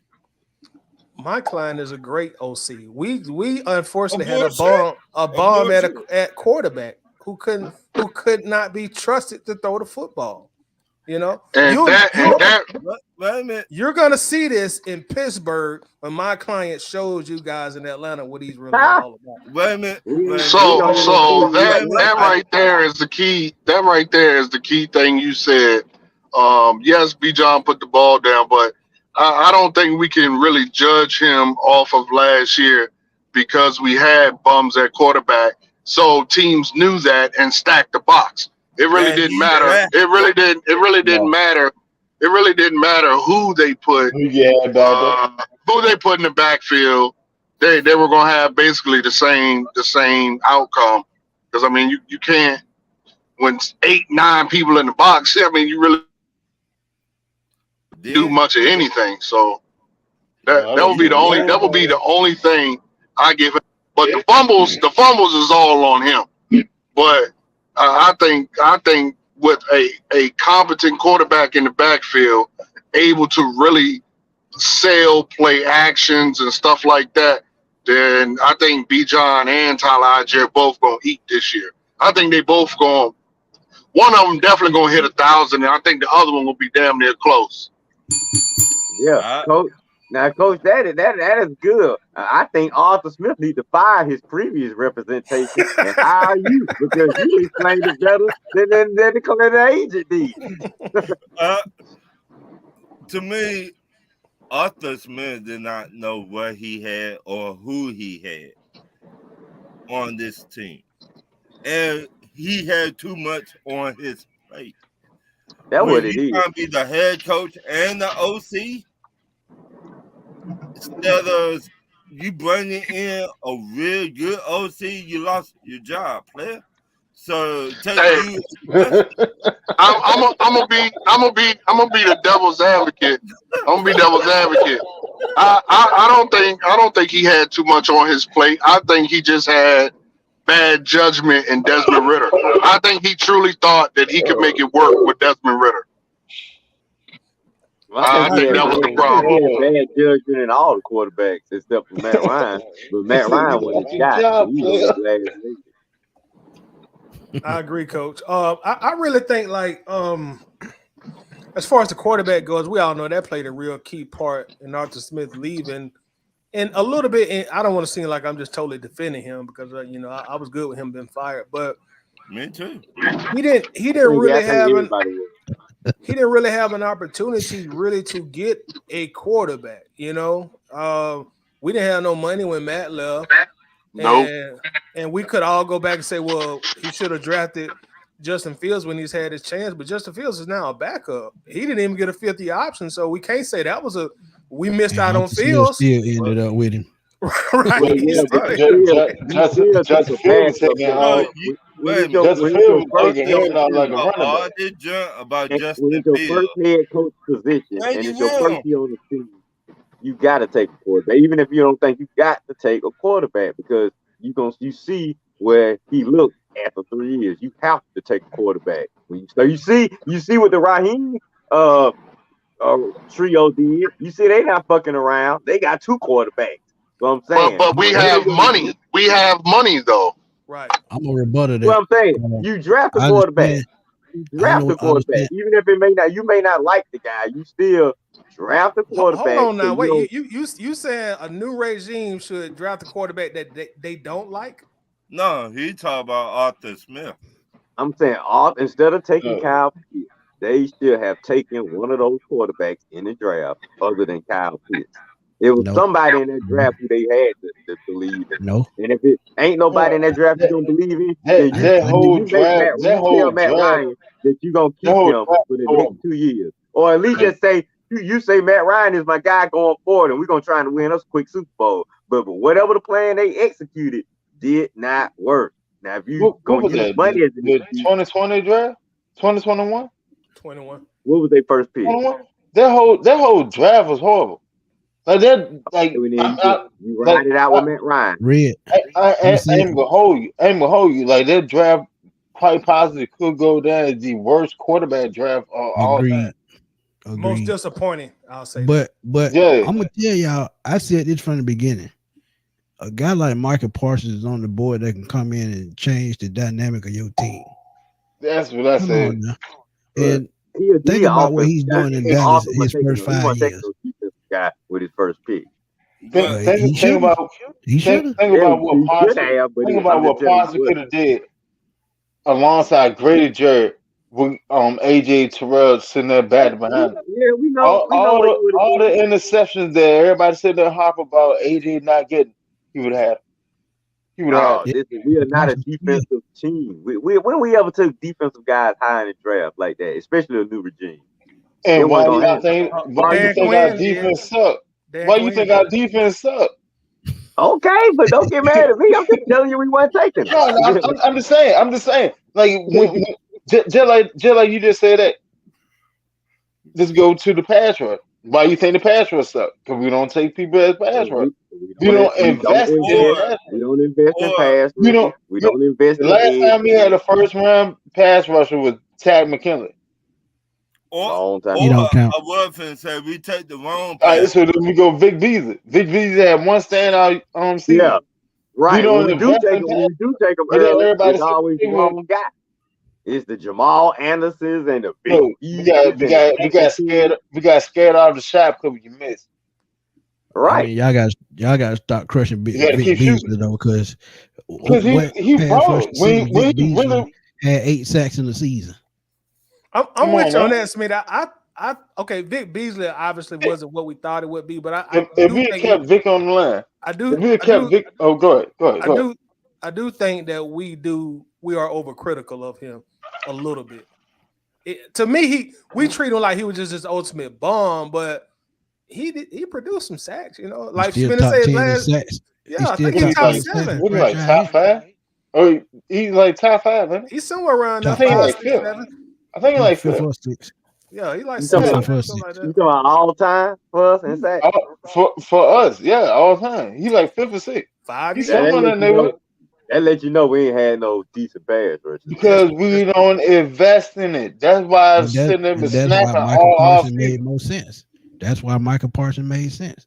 You talking about an LT type player. If we had got Michael, I would have been down with it, but I knew Arthur Smith was coming in and taking him. That's why. Now, so maybe if Dan Quinn was still the head coach, because we would have took Parsons with the first pick.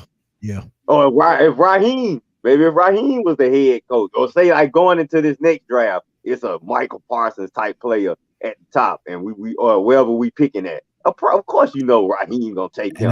We just went into this draft with a player from the same university with damn near the same measurable, Chop Robinson, and we let him go. Well, none of those guys. Well, see, Michael Parsons was valued high. None of these guys were valued high. What I'm saying is the exact same measurables and almost the same type of productivity.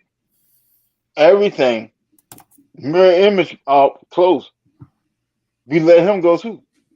And I got the role, but I got to tell y'all this before I leave. Y'all gonna be upset, but they're going left tackle next year. Another offensive player. Right tackle. Left tackle, because Jake Matthews will be gone. So they got to find another franchise left tackle. Can you agree on what side? They'll restructure him. They got to go get a right tackle for Penny. You know, Penny's left hand. Jake Matthews come back after this year. One, he ain't been Jake Matthews we know in the last 2-3 years. Well, so if these guys we got, if Trice and Dorley's paying out, we may not need to go high with a Russian next year. Hopefully they're paying out, but I feel you. Agreed. And we still, I'll let y'all later, man. All right, so appreciate you, bro. No doubt. Big Smitty in the building. All right, Bucko. All right, Ron. All right, yes. So we were just pointing out like the Falcons don't really draft a lot of pass rushers in franchise history, which I do totally agree with. I will say that Dan Quinn did come in and try to change that narrative, and his guys just really didn't work out like we wanted him to. Because in the first round, he drafted with he didn't pass rusher, but he a defensive guy, Ken O'Neal, Tack, and also Keanu, thank you, and also Vic Beasley. But no, those guys. Yeah, he was second. He took a lot of defensive players. Yeah, he tried to build a defense. He tried. Yeah, and they hit. Cause you got to think about it. Pick the right players now. You got to pick the right players. When all them boys came in as a rookie, after that bye week, we literally had the number one defense going into the playoff and number one defense through the playoff. And then the following season, we had scoring so many points. You got to think scoring so many points is going to look like we put up 37 against Seattle, 41 against Green Bay. Called complimentary football. They call it kicking your ass. No, it's literally called one hand washes the other. That's all it is. It's complimentary football. Where you lack at, I'm gonna pick up. But you gotta admit, when your offense kicking ass like that, it's easy for the defense to compliment. It's a great relationship. I kind of agree more with Red on this one. Like when your offense is like the seventh best in NFL history, they gonna win like 80% of the games for you. True. 37 against Seattle, 41 against Green Bay. You gonna win them playoff games if you score points. But they turned around the following season and they were 9th overall. But let me say this, because to be honest, the Packer game, we didn't really stop them on defense. Our offense just was whipping their ass. We didn't stop them on defense. Well, wait a minute.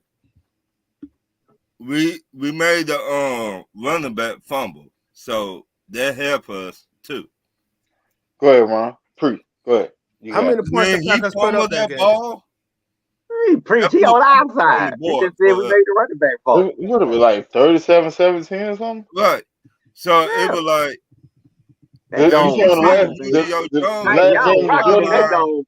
dominoes and shit. Hey, Toddy, we were blowing the roof off that Georgia Dome, man. Yeah, bro. You right. That was the best Falcons game in history. So yeah, both of them, Seattle and Green Bay games. Them to me, one of the greatest games. Our defense, they stepped the fuck up when they needed to. Doing that 44-21. Right. Yeah. So when they step up, that helped the offense too.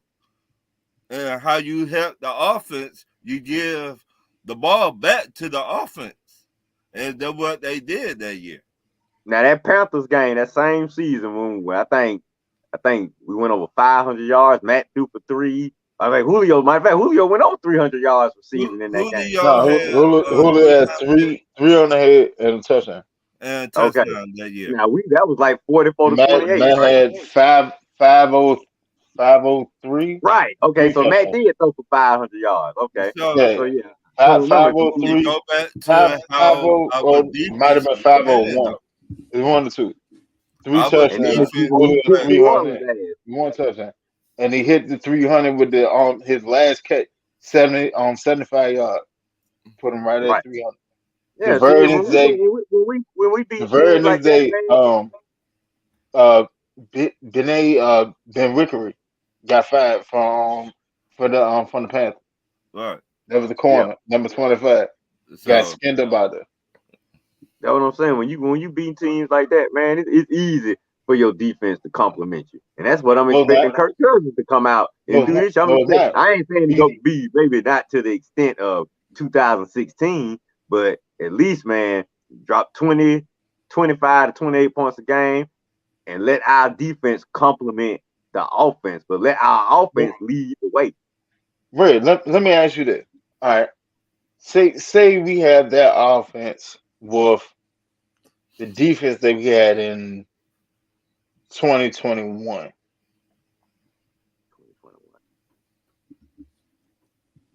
2021. That we didn't have no good defense in 2021. I know, and it wouldn't have been a good defense with that 2016 offense. They would have probably been. What do we do for offense in 2021? Well, they would have been statistically better because the offense was so potent, and they'd have put teams in passing situations a lot. Yeah, but you couldn't get to the quarterback, so it didn't matter. And our secondary was trash. No, I'm not. That's what I talk about when I talk about complimentary football. Yeah, I'm not arguing against any point you make it. I'm just stating a total different perspective. Like statistically that defense would have probably been better because the offense was Yeah, so look. good. But you still want to look at that defense and say, "Oh, we got a good defense." Yeah. Dude, All right, but in 2016, after that bye week, we looked at that defense and was like, all right, we got something. I didn't. That thing started clicking. I didn't. Oh, that thing started clicking. There was Man, come on, never man. there was never no point in the 2016 season where I said to myself, "We got a good defense." I was like, "Damn, we got a damn good offense." But in 2017, 17 is different. We had a damn good. We had a borderline great defense in 17. so what changed is 17? They played better. You had No, I'm talking about like player wise, like what changed? Nothing changed. Yeah, you had Dontarius Poe in the middle, clogging up The everything. rookies were entering there. They were coming off a successful Super Bowl season. They were going to the second year, so a lot of them stepped up a little bit. Yeah, then you had Poe. Losing Oh, Poe yeah. was a big hurt for us, I think. I want to ask y'all. Do you think we pass over pass rushers for a reason? Like when they get into trouble, they got PTSD of picking pass rushers, but they don't know how to scout them. They have PTSD. I'm being honest. The organization had PTSD right. of what I mean by drafting this, pass for instance, Jalen Carter, he was a dog in college. But he's not a pass rusher. But he would have helped a lot when Grady Jerry went down. The thing with Jalen Carter, as we all know, it was the car accident. It was not a lack of talent reason we didn't pick him. It's the stuff that came with Jalen Carter. Right. You know, the Falcons traditionally don't go that route. And I told you the title, like for Jalen to be the best Jalen he can be, Jalen got to leave Georgia. I don't agree. I don't agree. He had to get out of Georgia. That man had to get out of Georgia. I feel like when you too close to home, and you sitting there getting, when you have a scenario like that, it's a lot for you to sit and process, especially when you come across millions of dollars. Like in normal life, like death, everybody got to deal with death. Everybody has to go deal with death. Like that's just what it is. But when you that young and you come across it, the best thing for him. He's not from Georgia. You know, he's not originally from here. I really feel like if you're gonna be a knucklehead, you're gonna be a knucklehead wherever you go. Right. It don't matter where you land at. If you're gonna be a knucklehead, you're gonna be a knucklehead. Look at Pac-Man Jones. I don't agree with that. Look at Pac-Man Jones. He was a knucklehead his entire NFL career, and he never played for the Falcons. But I feel like if you got those veterans in the locker room that help him out. Thank you. Like and we had veterans. Grady Jarrett and right. all of them, I think they could say, you know what? The man legit. Let me take this man under my wing and show him. And Calais Campbell. You don't think Calais Campbell would have made a difference on that young man's life? Right. That's one of the you got somebody like that on the defense. Yeah. I think that he would have took him under his arm and look, dog, come on. I think Calais and Grady would have been more for Jalen than the guys in Philadelphia. Because in Philadelphia, it was a lot of dysfunction up there. I put it to you like this. Blame Prince Shimbo. If Prince Shimbo hadn't did what he did with the damn dog, Jalen Carter 9 times out of 10 would have been. But when it became East Cycle, a Falcon player and players in the Georgia area getting in trouble, Falcons shut down the door and they started going drafting high character players. And been the same way ever since then. But just because he did what he did, that don't mean. Hey man, hey brother. I mean, I read you, but that don't mean I'm just telling you what it is. You're not your head. Everybody else, if you're gonna build your team that way, you just set yourself up. I put it to you like that. The last two knuckleheads that we drafted were Jalen Collins and Prince Shimbo. Now, after that, which player have you seen that we didn't draft that had a questionable reputation coming out of college? Carter didn't have a questionable reputation. He just made a questionable decision in the offseason. Which goes on your reputation because there was an action that happened, and the reaction is it being put on your reputation. So now you have a questionable reputation. Trusting some of their veterans in the locker room. Like I said, after Jalen Collins and Prince Shimbo, which were the last player that we didn't draft, they had a questionable reputation. Collins. I just said Jalen Collins and Prince Shimbo. Who else? Right, but to me, you can't build your team. You have to build your team with the best players.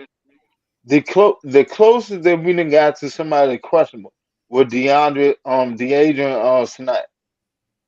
Now, but check this out though. We were about to trade the damn house for Deshaun Watson. He was definitely involved in some questionable things off the field, and we were gonna trade the house for him. Yeah. So we were going to trade the house, but we didn't trade the house.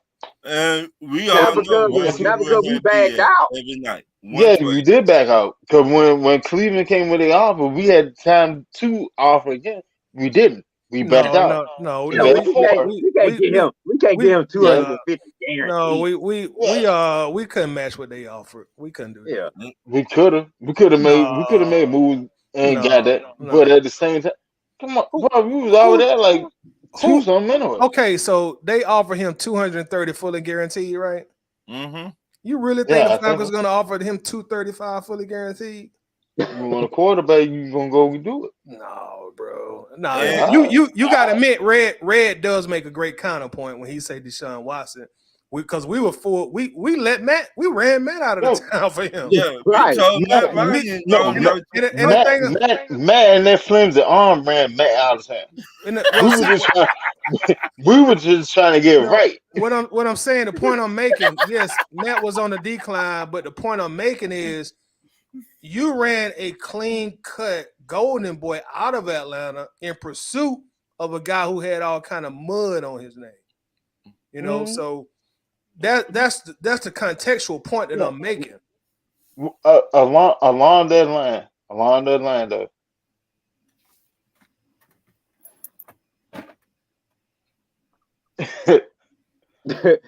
hard to combat it. No. I ain't trying hard to combat it because I was gonna say that one of his blatant best friend is Belichick. I mean not Belichick, Kraft. And then didn't Kraft then he conversed with Kraft and that did the whole Belichick comes to Atlanta situation? And we heard Arthur Blank said Bill Belichick did not want to be everything on the team. We heard Arthur Blank say that. Like, he did not want to be the GM. Arthur Blank said he did not even ask for a job, to be honest, Rich. Now tell me if I'm wrong, Tony. What did Arthur Blank said on that video? What video? Be specific. The video Arthur Blank was talking about Bill Belichick coming to be the head coach here. And one more thing. Chad, I'm pretty sure you were trying to look up that video. But y'all do remember Watson was a ball boy for the Falcons. So that's a whole different scenario. Y'all do remember that though, but right? He still had a lot of mud Hold on on. him, you know. Don't matter. He grew up in the organization. And you know how Arthur Blank feel about family. Well, This is the same owner that was sitting there pushing Michael Vick around in the wheelchair. Well, the same owner said Matt Ryan was never going to go nowhere. Well, if that's the case, and Julio, and what did he do? Instead of protecting the team, he sat there and made his statement, and he stood 10 toes down on it and gave them the contract that he gave them, and it wrecked the team. I don't think somebody being a ball boy for a couple of years supersedes a guy who got some of the most salacious allegations that any professional athlete can have on his name, and we running our quarterback out of town trying to get him. I just don't. I don't think that supersedes that. And once again, let's go to And before you say that, Seth Thomas brings up a good name. We drafted Hageman, and he had some stuff coming out of college on him. Yeah, Hageman came out around with Shimbo. Right. That's what I said. Like after Shimbo, when Shimbo did that with the dog, that was it. They weren't playing it no more. But they pursued Watson. It was it until Deshaun Watson came along. They pursued Watson, and we all know. What did the Watson situation turn out to be? What honestly, what did the Watson situation turn out to be? Besides the civil suit, don't get me wrong. I think that he did some messed up thing. Honestly, that's me personally. I think he did do some messed up thing. But what did it turn out to be? Business wise, what did it turn out to be? So let me ask you this. Which is a bigger public relations nightmare for a multi-billion-dollar team? Getting somebody accused of what Deshaun was accused of, or getting somebody who was accused of what Jalen Carter was accused of? Which one is a bigger public relations nightmare? Oh, Jalen Carter killed somebody. Oh, wait, hold on now, bro. Wait. Now, you can't put no lie on the man. Now, don't do that. No, you just lying on him. They raced down the street. They got in the ass, and two people died. No, but you think about – hold on, bro. Hold on. Pause. Tied Pause to what he did. But pause for a moment, bro. You said he killed somebody. He didn't kill nobody, bro. He wasn't even driving that car. He didn't even get charged with vehicular homicide. You can't say he killed somebody. You know, he was just being a young Correction. He was in a car. He was in a car. Wasn't the car leased to him? No. The car in his name, no. Okay. So he was just a passenger in the car. No. They decided to race. No. He was in the car. So when he was in the trunk. He was in the truck. Listen, bro. Listen. The fuck? I'm a Georgia Bulldog fan, bro. There's one or two cars that he was in. It doesn't matter. Whichever car he was in. It does matter. You can't say he killed somebody because he didn't kill nobody. Let me take that back. Action, something that he was involved within was tied to two deaths. No. He was doing some reckless driving along with the other two that was doing reckless driving. The other two got killed. He got in an accident. He didn't kill nobody. He wasn't charged with vehicular homicide. Hold on. You say he was driving, doing some crazy thing, and then what? Allegedly. Allegedly was driving. Allegedly. I think he got charged with a misdemeanor. He got charged. I think he got arrested. Hold on. I didn't say they was in the car. He was arrested. I said he was driving. Everybody they was racing, right? Everybody was driving. That's what the story says. Yes. Hold on. Based on the story, based on reports. Lisa said you don't know the details. Flag on the play, Winston. Hey, honestly, I really don't care because it didn't happen in my backyard. This happened around y'all backyard. That's why you should let us tell the story, bro. That's why you should let us tell the story. No, because at the same time, don't try to put a spin on. But we ain't put a spin on it. You should let us tell the story. I'm gonna Google it. All right, go ahead. Tell the story. You having to Google it. I don't have to Google it. I know. Let her tell the story.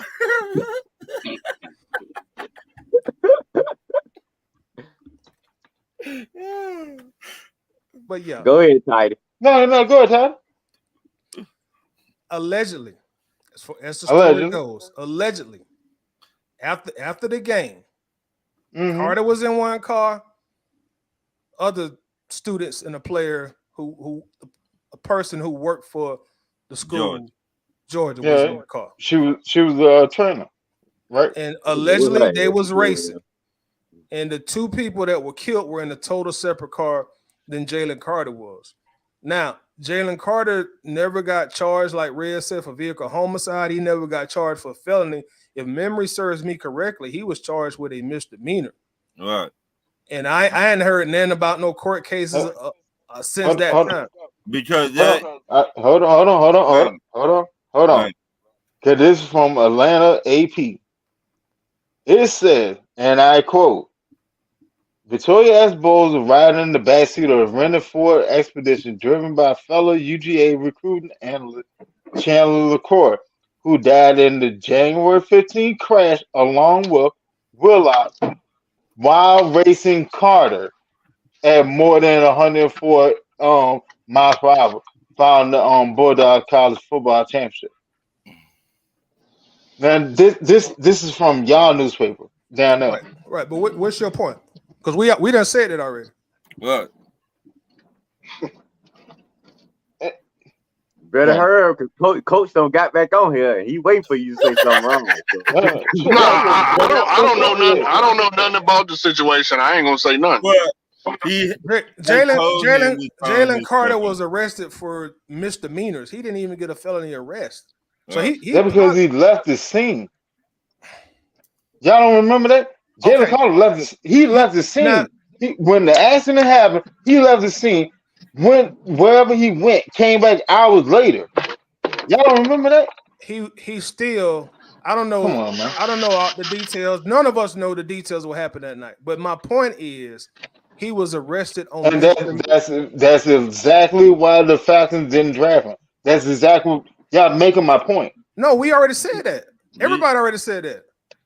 But no, the debate started when I think your point of view is what Carter was involved is more salacious than what Watson was involved in. Carter wasn't driving that car. It ain't like he got behind a wheel and he was drunk and somebody passed away with him driving. Now, if that was the case, I would agree with you. Okay, but he wasn't even in that car. Now, let me say this. Sports Illustrated said. Let me say this. Hold on, bro. You got to let me finish now. All right, carry on. What a lot of people don't, and rest in peace to everybody that was involved in this. But what a lot of people don't put out in the atmosphere is the person that was driving that car allegedly was legally very, very drunk. Mm-hmm. Yeah. Okay. All right. Watch it. Now, this is from College Football HQ, which is a subsidiary of Sports Illustrated.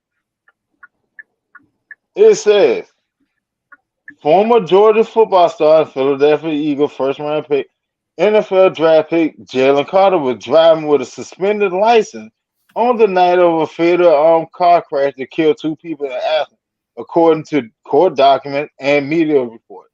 That information came to light in a lawsuit filed by the father of Devin Willock, the Georgia football player who died in the accident. Police said that Carter was racing against the vehicle being driven by Georgia recruiting staff member Chandler LaCroix prior to the wreck that killed her and Willock and injured 2 more. So, once again, Carter was driving the car. He didn't get tagged because he left the scene. So you saying Carter was driving a car with the people? I can sing. No. You can just answer this. You don't have to send me this. Are you saying that Carter was driving a car that the people died in? No, the police said that no, he was driving the other car. Yeah, that's what we've been saying. He wasn't. No. So they go back to exactly what I said. He was driving and kill people. He didn't kill no. You got to stop saying that, bro. You can't put no 2 deaths on that man's name. If they racing and the cars collide, then who's at fault? The people that are driving the car. If he's driving a car, then he kills someone. But they collide, bro. You realize what you saying, though? They both were driving 2 different cars. Both. Yes, the people that in the other car, right? The people in his car didn't. People got hurt, but they didn't die in his car. Right. I get that. That's not what I've been saying the whole time. I ain't been saying that. I didn't say that he was in there driving. and then the people in the back seat killed. Did they collide? Did the two cars collide? They did hit. The cars hit. The cars hit. So Carter was involved. So they had an accident. Their car hit Carter's car, and that's how those two people died. Well, if they hit Carter's car, then he really off the hook. If they hit his car, he didn't hit their car. It doesn't matter. When you street racing, I put it to you like that. Right. I put it to you like that. Out here in Virginia, when you street racing, wait. We don't care about Virginia. Let's talk about Georgia laws. I don't know Georgia law. Well, but you can't use it. All I can say is that you can't use a Commonwealth state to talk about Georgia laws. Georgia law. If you did not kill nobody, see what happened was they told him he had to turn himself in, and he did it.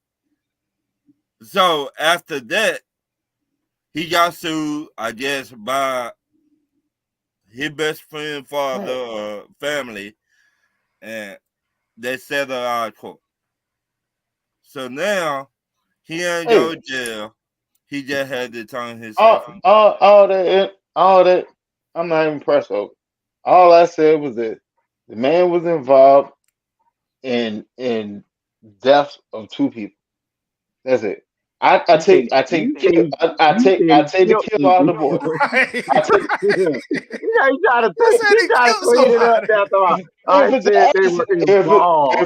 If there's an accident, then the two people driving are at fault. Am I right or wrong? When you're racing, if you hit my car, if you hit my car, I'm not taking the blame for you dying. When it comes to racing, all that goes out the window. All that's supposed to go out the window anyway. But it's all right. It seems like that white girl shouldn't be racing. Look, hit my car. You tell that white girl stop racing because you hit my car. Let's just go to another subject. Let's go to another subject. Tiny, what do you want to talk about next? Whatever y'all want to talk about, don't matter, man. Let's talk about hiring a defense attorney for Jalen Carter because he getting all these allegations of killing people, man. This man. Hey, man. I'm just messing with you, Winston. All you gotta do is do the research. All you gotta do is do the research. How many? Jordan let but the Titus point, whatever happened in that accident, I don't believe was as bad as what was going on with all those 40 and 50 different women with Deshaun Watson. That's the point I was making. Because it seemed like it was a different allegation every day, and you gotta take women's allegations seriously. And what this obviously. Like that's what I your point. But why no other females came out? They didn't come out. They came out after. They came out after. Soon the lawsuits started coming at him. That's when they coming out. Because one is money. Two, they want some of that money. Is our line? Yeah, we know that. And then when he got that contract, they were like, "Oh man, 200 guaranteed." I gotta get Then they were like, "Hey, he did this, he did that," but where's the video?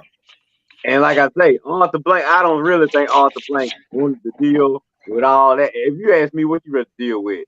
Jalen Carter that's on probation, when we bringing him to deal with two guys that can probably work for him, and Calais and Grady, or you want to deal with a young, dumb, wet behind the ear Deshaun Watson who got all these women. And we just got out the big situation. You want to go back into another situation with a quarterback? The thing about that car wreck, because I don't know where Winston getting his details from, but from what I remember, that was a single car wreck. I don't remember. Yeah. I don't remember Carter's car colliding with the other car. Me neither. I just heard he was out there racing. I That's all I remember heard. that. He's out there racing. I remember that being a single car crash. You know, just their car. I think they might have hit a pole or something like that. I don't remember them colliding with cars to car from my Okay. recollection. Make it so bad, Tiny. I came on your show and I told you how I was so pissed off we did not get him. Yeah, I remember that. We all yeah, we remember I that. came I on the remember that. show, I lit it up. I was like, I almost broke my flat screen TV. I almost got fired at work. I was jumping up and down at UPS on my line, and I know the folks that's looking in the control room, looking at the camera, they probably saying, "What the hell is wrong with Red?" I mean, I was jumping up and down. I was like, "What the heck?" I just knew we weren't gonna take no running back when we just had Tyler go over 1,000 yards. I said, "Come on, Carter, you're sitting right there. Let's go, Terry. Take him." Now we look at it, it makes sense now because I just see it from both sides. Because the way running backs get hurt today, you gonna run a backup running back do the same thing. But in addition to that, I agree to that. In addition, you can find running back, a good, decent, solid running back ain't so hard to find like it maybe was back in the day.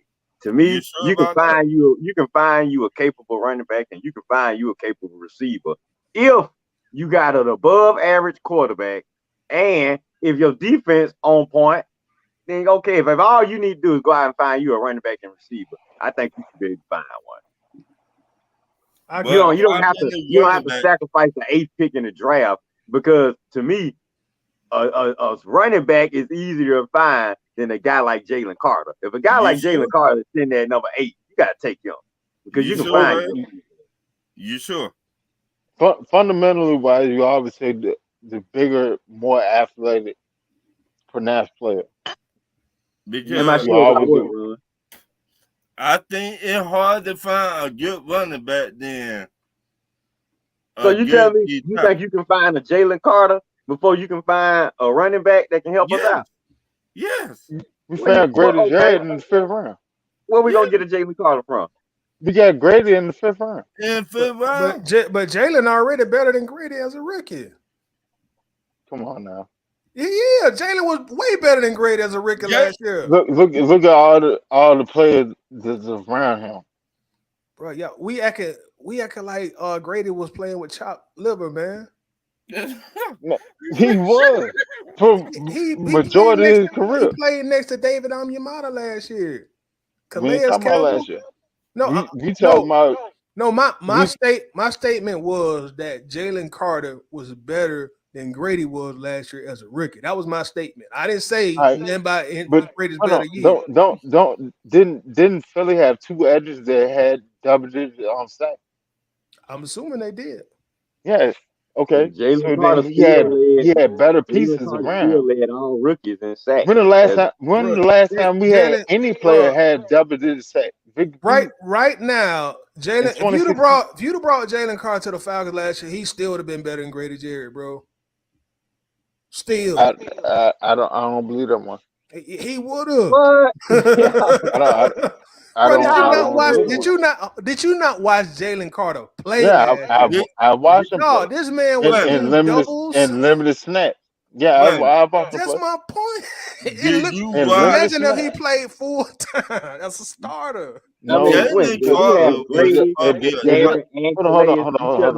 on. If I put it like that, Jamal Crawford is one of the best 6 men of all time. But when he was a starter, his numbers dropped. Why? Because it's more responsibility on him. That's a different sport. But it doesn't matter. I mean, hold on. Let me bring up another backup player that shined. It's not a lot of backup players that set in just shine and then they start and they just wreck. Like Grady came in and wrecked. Man, he came in as a starter and wrecked.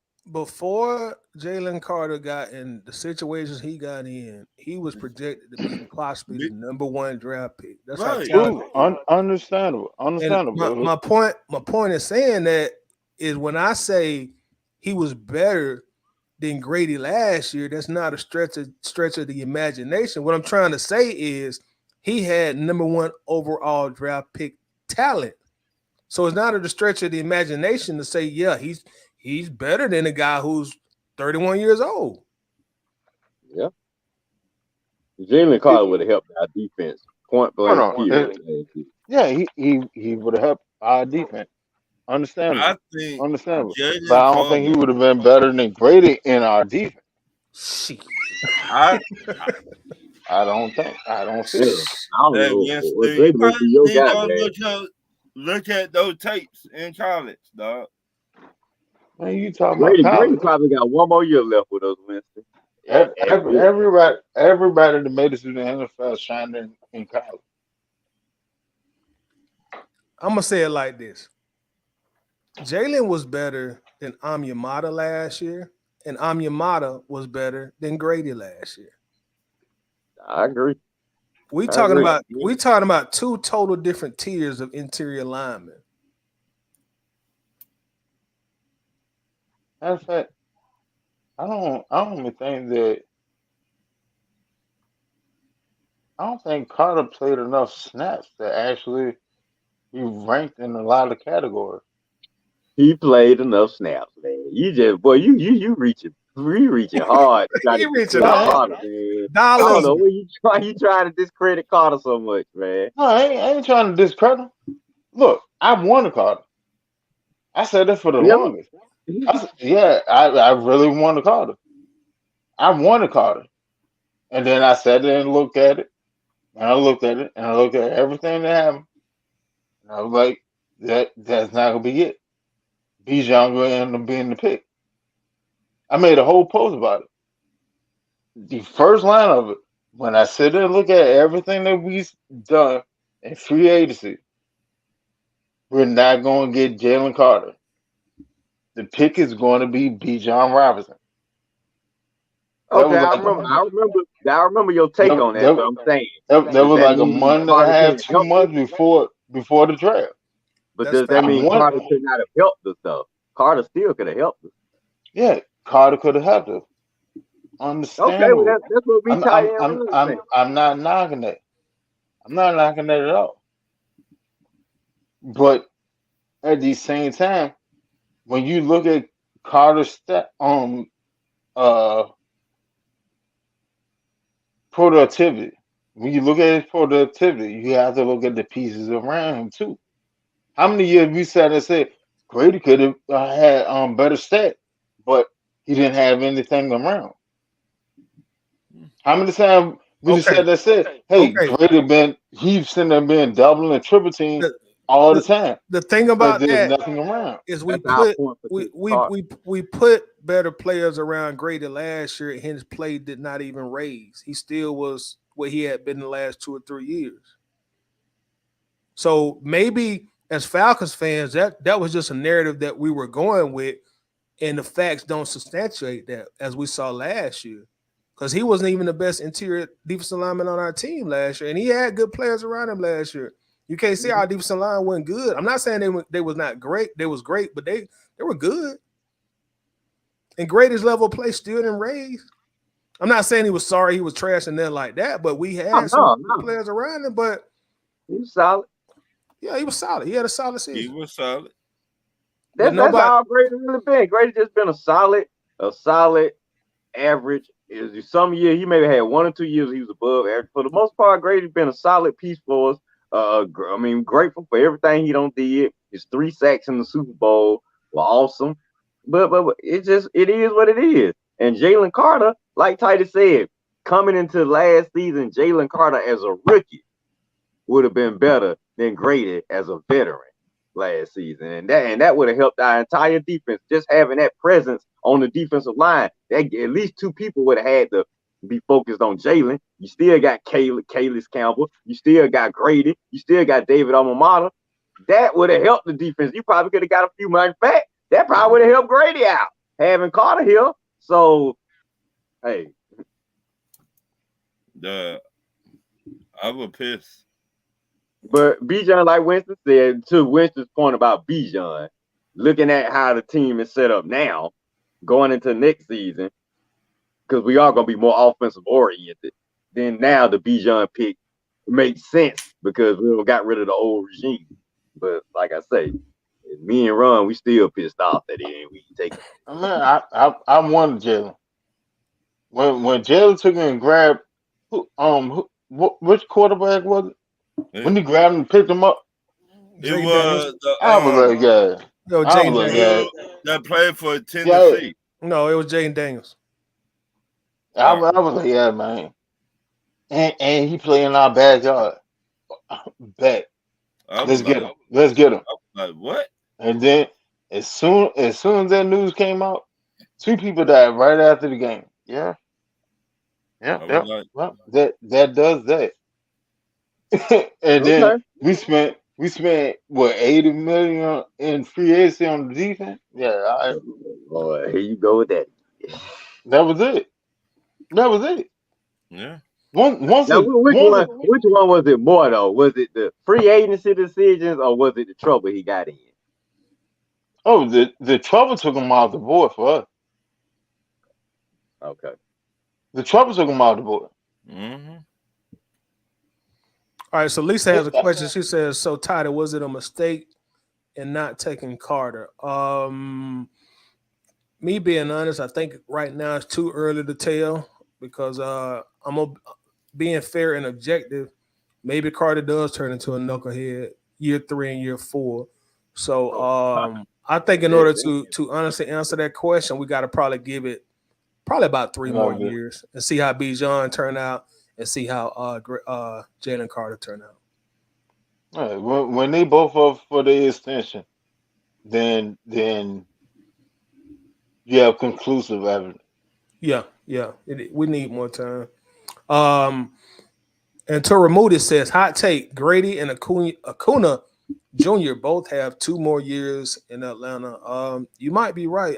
I made a video just the other day saying that Grady possibly has only 1 year left in Atlanta. So you may be right on that. I said the same thing. I said the same thing for the past 2 weeks. Acuna, I don't. Yeah, Acuna got 2 years left on the deal, ain't? Something like that. Yeah, about 2 years. Graded like at this point. When you look at this draft, when you really actually break down this draft, every draft pick was for the future. It's not for the present. There's not one draft pick right now that is for the present. That's for this year right now. That's supposed to take us over the top. Outside of maybe Braylon Triton. Maybe you're right. Outside of that, every other draft pick is for the future. Okay. I'm talking about like come out balling, and that's when we'll still be fine. I put it to you like that. Everybody in this draft pick is all supposed to hit the ground running at the same time.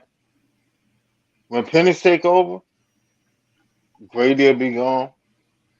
Onyemata will be gone. You don't think Jake Matthews? Jake he might be gone next year too, Ty. It might be Jake last year. McGurry will be gone. Lorenzo Carter, to be honest, Lorenzo Carter may not make it through on training camp. Never, I was thinking. Yeah, if Trice get on that field and he get up to his actual playing side, see, there were a lot of people like when he went to the combine, he came to the combine at 245. That's not what he played at. Trice played at 275, 280. He's a big boy. Yeah. Then you think about put it like this. You put Grady at one end, Onyemata in the middle, and Zach Harrison at another end. Then you put AK behind that at the edge, at one edge, and Trice at the other edge at 280 with Caden and Landon or Troy Anderson. There's nothing you can really do against that front four because it's big all the way across the board. If Anderson getting to back to starting with that speed, he's gonna be that different man. He's that X factor in that defense and that front seven anyway. I want to ask y'all: should we put him back at linebacker or make him a DE, a pass rusher? You put him back at linebacker, but you can slide him to edge. He still be a linebacker. Based on the draft picks they made, I think they're gonna keep him at linebacker. Yeah, either he gonna start or he gonna back up Landon, and then Bertrand will back up Caden Ellis. Nah, matter of fact, I would switch that. I would put Anderson behind Ellis and Bertrand behind Landon. All right, let me read a few of the chats real quick. NW, the franchise player, shout out to you. What's up, bro? Says, with the lack of offensive weapons last year, after Drake London, Kyle Pitts, and Tyler Algier, it made sense to take the best offensive player at 8, especially after being so active in free agency on defense. That goes to Winston's point. Kenfolk Reese, what's up? Grady is going to retire Falcon. He is for the culture. Kenfolk also says Grady is Jason Kelsey on the other side. Man, y'all gotta stop it. Jay Lasarda says AJ a cornerstone piece. Go ahead, Coach. What you about to say? Bro, we get caught. I don't know if any other fan bases do this because I'm an Atlanta Falcon fan, so I don't really follow any other fan bases. But people, we gotta stop. We gotta stop putting people on a pedestal that do not belong. Grady Jarrett is a great player, yes, but he is steadily declining. So him being a Falcon for life, I'm not trying to hear. Matter of fact, I think we should. I think it's time for him to go now. To be honest with you, to get something for him while you can, instead of waiting and getting peanuts. Like I feel like we put players on a pedestal way too much. And I get it. We've never had like that guy here ever, except for baby Michael Vick. Michael Vick was the only that guy that we've ever had. So I understand, but no, no. In my opinion, it's time to move on from Grady. Well, I said, like after this season, man, I don't see Grady being here anymore. Especially after the pick. When you look at the pick,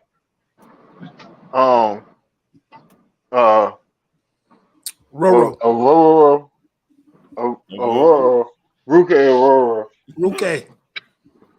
He played he's a penetrating 3-tech, just like Grady. Like you draft his replacement. Yeah, you might as well trade him now and get something of value, even if it's a pick.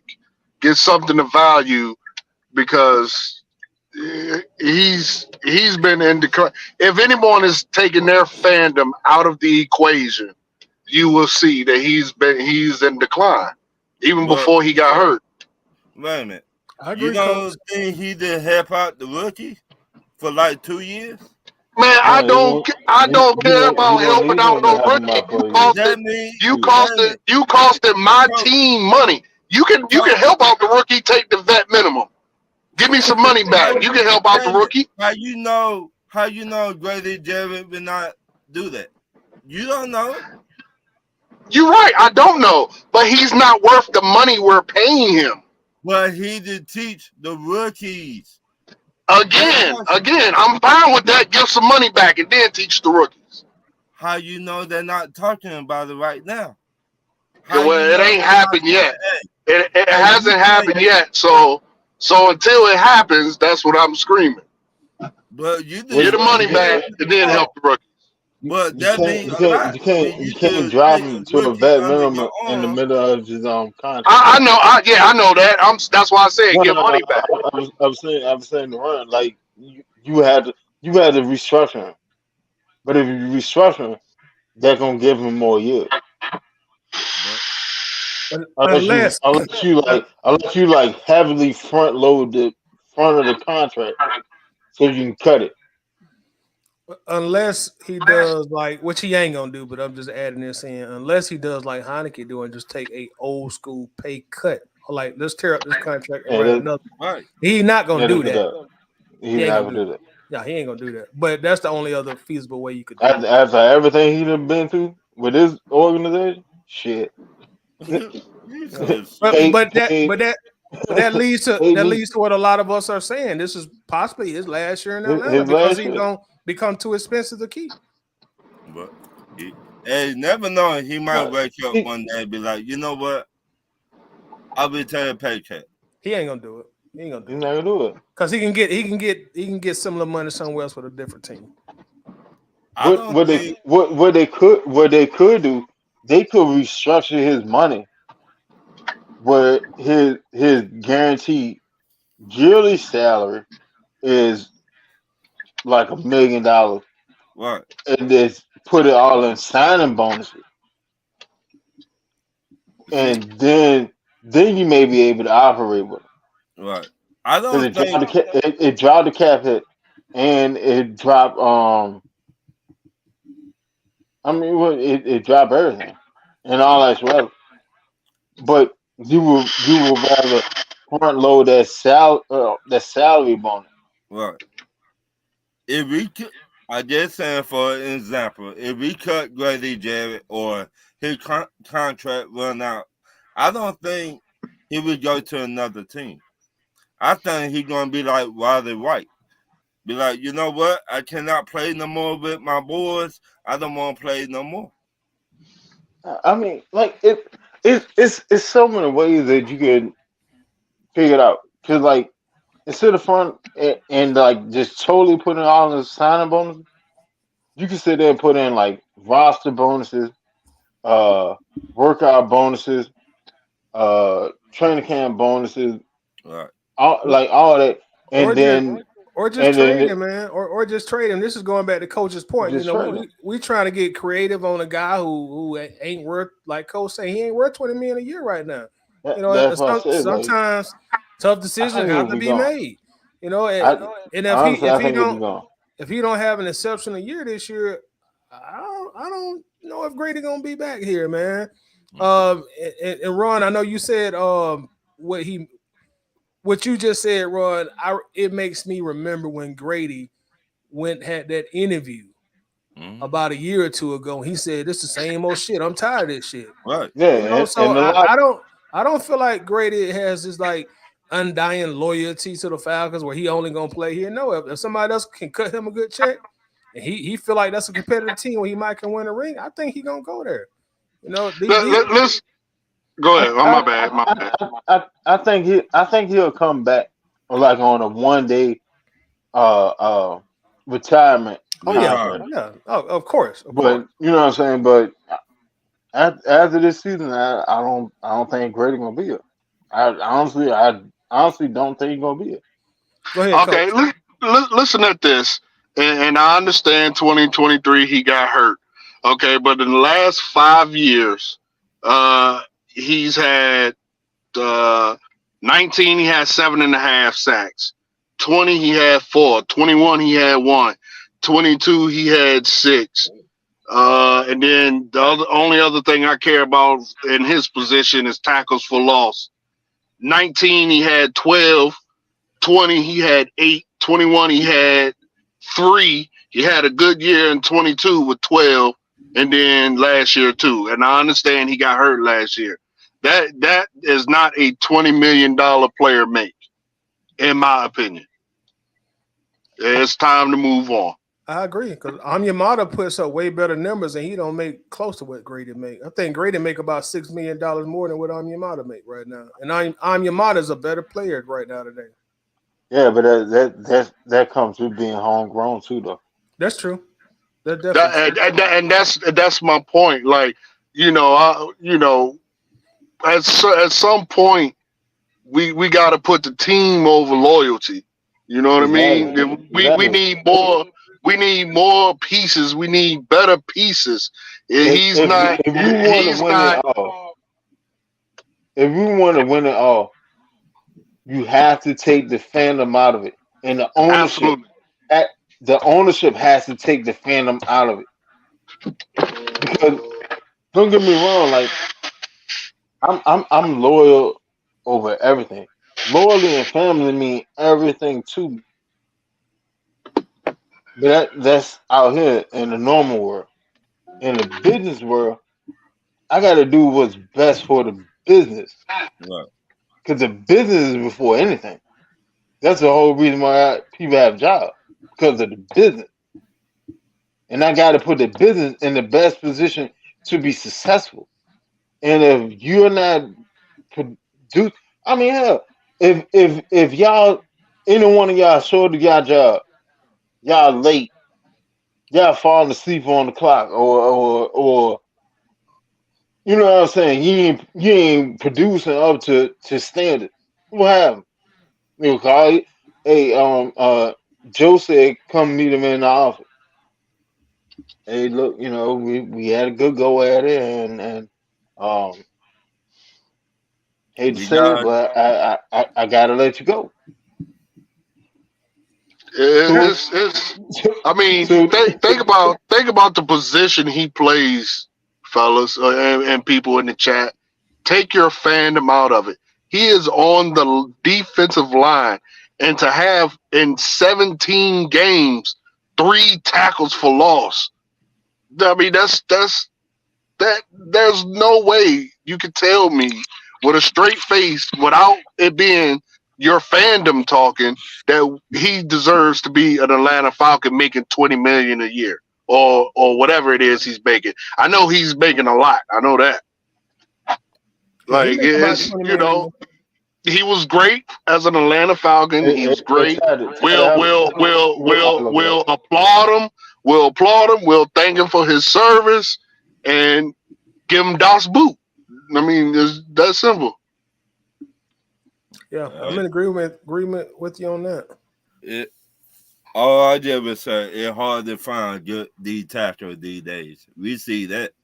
Look, Coach, I'm in agreement. Whenever a player's reached his limit, all right. So go ahead. You either producing for us or you're not. If you ain't producing, it's that simple. Yeah, it's literally that simple. And the thing about it is, like, with us having a new general manager, he ain't got these loyalty ties to Grady Jarrett or nobody from the administration that he didn't draft.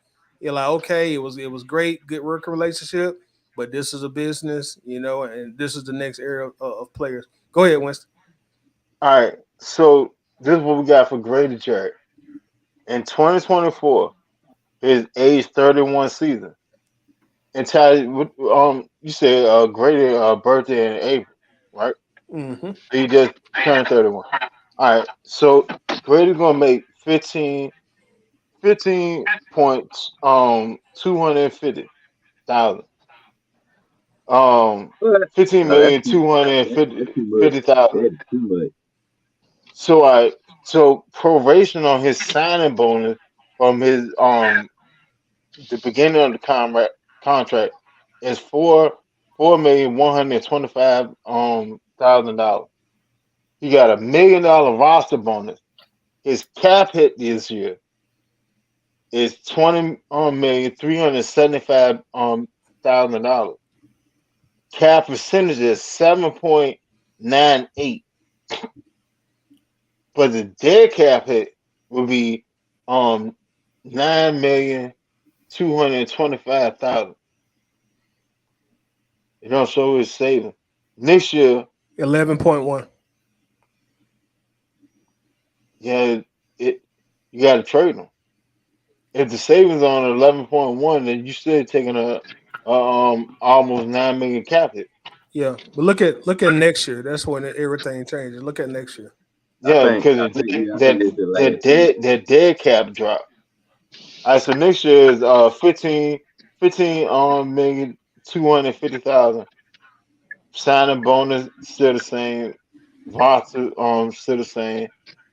Cap hit still the same. The cap percentage drop is to 7.46. Dead cap hit will be 4,125,000. Oh yeah, he gone. He gone. This That's is what last year. you move. Now look That's at the where cap, you move. look at the cap savings also. Keep going. 16.2 million we save on the cap. Yep. Yeah, on the sport track and on show.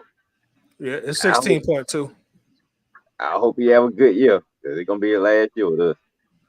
I don't even have to think about that. Jim, Oh no, what you did right I see there. it now. Don't let I me see go. it now. But that's He the has had thing. phenomenal. I don't think you honestly, man. And again, I like Grady. I really do.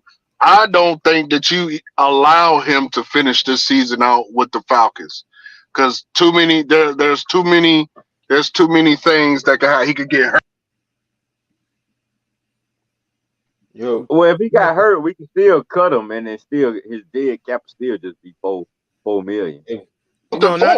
Not this year. It makes more sense to let him go next year. It make more sense to let him go next year. His dead Yeah, cap I don't. more. Yeah, I want to trade him this year.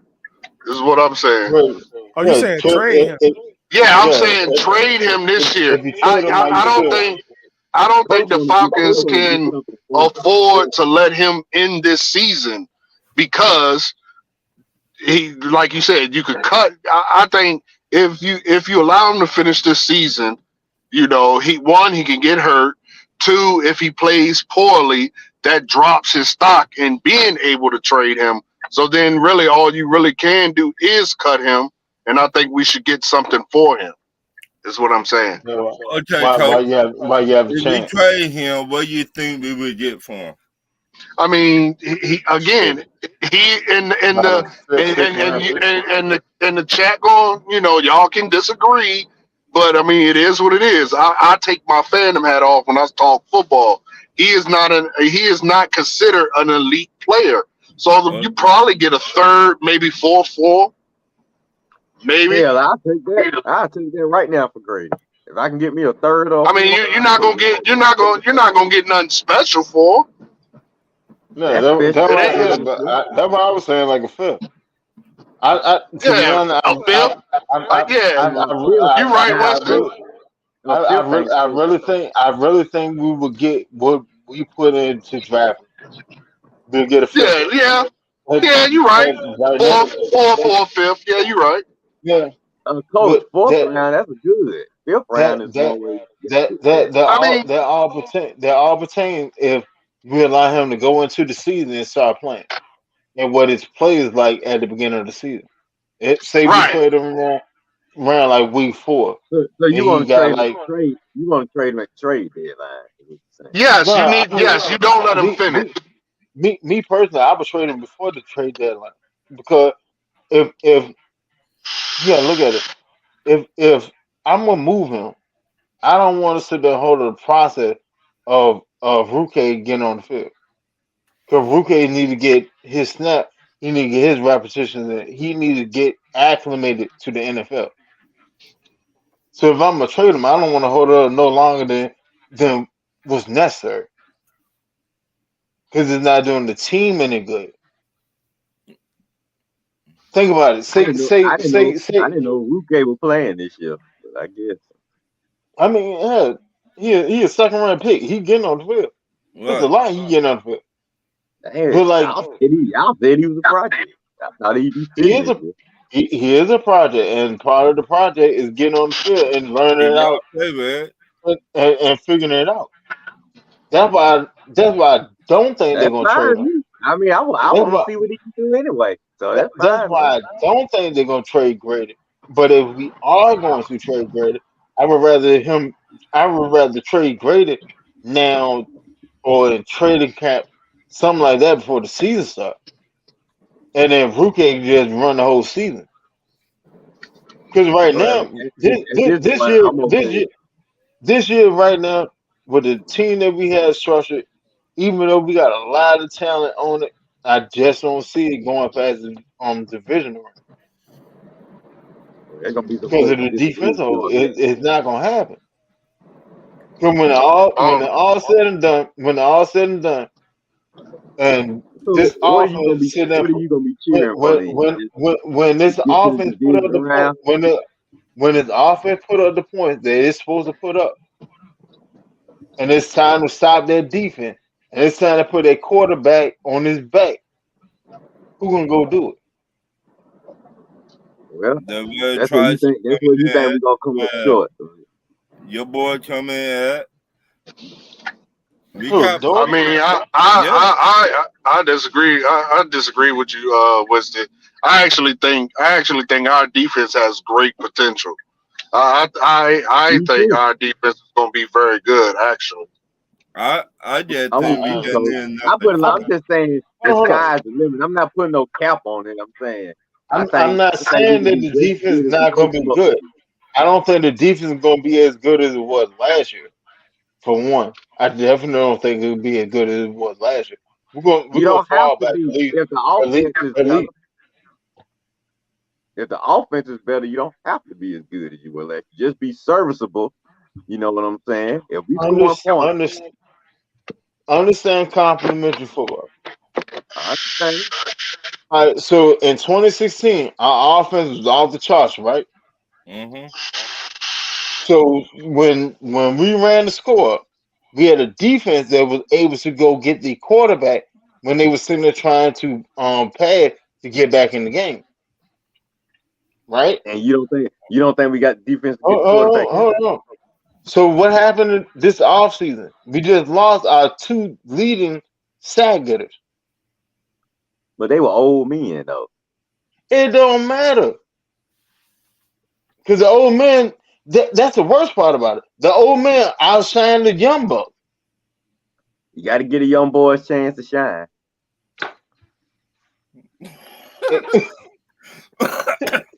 What you can't keep bringing the old men. Then you got to take the training wheels off the young boys and say, okay, now we had the old men protected last year. Now it's y'all turn to step up. Think logically. I'm saying the offense gonna protect them a little bit more this year. I agree. Now, if you were a better player, why would I not put you on the field more than this person? If I'm a brand new coach, hold on. I'm a brand new coach, just like Ryan Nielsen was. He was a brand new coach for it. He was on the coach for 1 year. He ain't got no ties to nobody outside of Caden Evans and Damian Almala, right? Right. So if you are a better player, why are you not on the field starting? But like you said, the old men, Bud Dupree and Calais Campbell, was sitting there starting over these young bucks. Right. They were. Ain't and none I'm of these saying, young but we did draft the young buck. So eventually we got to but get a young buck a chance to play and see what they can do. And this might be the year to do it. Since we didn't bring the old men back, I guess that's Raheem saying, look, forget the old men. I'm finna coach these young boys up. They're going to go out there and they're going to make some plays to me or they're going to be off this team. Yeah, well, think about that is. I ain't saying, I'm not saying they all going to step up. I'm saying we giving them a chance to step up because where we at now, they got to play now because we didn't bring the old men back. So we're going to be putting the young boys out there. But what I'm saying is I think the offense, that's where the pressure. Let me get this out. I think the offense going to offer more protection this year for our young defense than Arthur Smith did last year, is what I'm saying. Doesn't matter. It doesn't matter. Like when even it don't matter. Look. The only way you can offset a bad defense if you got an offense like Kansas City offense. they offset a bad defense and won a Super Bowl. Why? Because their offense was just that crazy that couldn't nobody stop it. We almost did in 2016.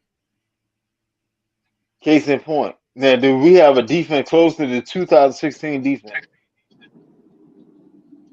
It was ranked 25th in 2016. That ain't what I said. Well, I don't know. I don't know what our defense gonna do this year yet. We ain't seen it on the field yet. You the one that said before the season started they ain't gonna do a damn thing. No, I ain't saying they not gonna do a damn thing. I said they're gonna be great. They ain't gonna be that good. They're not gonna be as good. Don't miss my word. I said they're not gonna be as good as it was last year. It's not. Well, we don't know that. It's not. To be honest, we really don't know how. We was 11th last year, right? When you have a team that had 40 sacks and you lost 13 of those sacks, how the hell you gonna be the same?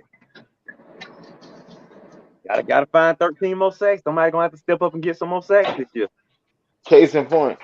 But the edge rushers, don't act like it can't happen now. It can happen. But the edge rushers that you're relying upon was on the team last year. I feel like you put too much stock into sacks, bruh. Like they're great, yes, but there's other ways to affect the offense other than sacks. Yeah, true. Yeah. If you got a great coverage secondary, you can do that. Outside of AJ and Jesse Bates, what you got? One good safety. Case in point. So you have to have one or the other. Well, you have to have one or the other. Okay, going into the season, I see us with one good corner, one good safety. I'm not saying, like I say, I'm anticipating somebody stepping up on this defense because I think we're gonna have some players that, like Coach said, that actually perform better than we anticipate. I'm just not gonna piss poo it before I even seen it on the field because we got a new coach that's bringing his new scheme to the defense. So we got to see it. Let's at least get to the preseason and see how it looks before we start saying, man, we ain't gonna stop nobody. I mean, you can't really gauge off preseason. Okay. Well, let's at least see how we look the first 5 games before we start saying we ain't gonna stop nobody because you do agree the offense will be better. So hold on. I'm not sitting there saying that we're not gonna stop anybody. I'm not saying that we're gonna have a bad defense. I'm saying that we're not gonna have that defense to actually complement this offense. I think our defense is going to be somewhere around 17, 18. 15, somewhere between 15, 16, 17, 18. Somewhere in that neighborhood. Now where you think the offense is going to be? Where you think the offense is going to be? About 7. Well, okay, we got the 7th best offense. You don't think? I'm gonna go with the best defense. You said 15th first. If we got the 7th best offense and we got the 15th best defense, that's better than the Super Bowl year because Super Bowl year we had 25th defense and the 8th best offense. Right. Winston, you're talking yourself into a good team, man. I don't know why you want to shit on the defense so early. Because you can look at it. You can literally sit there and look at it. I don't know, man. Maybe. Hold on. I know Lake scheme. Okay, you going? I know. Yeah, because Lake running the defense. Raheem already said it. I think it's gonna be more Raheem. No. Raheem said this is not my defense. If you expect that, that's not what you get. That's what they all say. This is Lake defense. It doesn't matter. Either way you put it. This is my thought on it, and I know it's extremely optimistic, but using my knowledge in football and knowledge in defense, I'm coming to this hypothesis. I think our defense is really going to be between 10 and 15. And the reason why is because you have a new coach breathing new life into a team. I feel like Raheem is definitely a player's coach. I feel like he's going to get the most out of our boys, our men. And I really believe, now again, I know it's extremely optimistic to think that, but I think our defense is I don't think our defense is going to be bad at all. I think it's going to be actually really good. I think it's going to land in the 10 to 15 range. Yeah, Coach, I if we think rank our that, he's defense. definitely gonna make some noise because our offense. I think our defense is gonna be middle of the pack. Yeah. I'm telling you, I think our defense gonna be middle of the pack. Like you talking about? Middle of the pack. Nah, not middle of the pack. It's going to be a little better than middle of the pack. Middle of the pack is 16. You said 10 right. to 15. 10 to 15, right? That's above the middle of the pack. Yeah, I said 15. Way, I said 15 to 18. That's gonna be damn good with a top 10. Yeah, I think we're gonna be pretty good. It's not good because when you get into the actual crunch of things or the playoff, when you need to get a stop, they're going to attack your weaknesses. Now, where are the weaknesses at? Pass rush, cornerback 2, strong safety. And where did we address any of that? Outside of getting Trice in the third round. And you lost 13 sacks. So we're gonna have to let it play out. When I know you're ready to no, I do. You're a Georgia fan. Ain't it right, Rick? You're a Georgia fan. Georgia, yeah, I'm a Georgia fan. Yeah, I know it. You play Alabama. Y'all play Alabama. You seen Helen. You seen Helen in pass coverage. Yeah. All right, what do y'all do? Y'all attacked him in pass coverage. So where's the difference? Where's the difference in Helen and Richie Grant? There's no difference because they play the same exact way. Only difference is Helen may hit harder. That's about it. But they play the exact same damn game.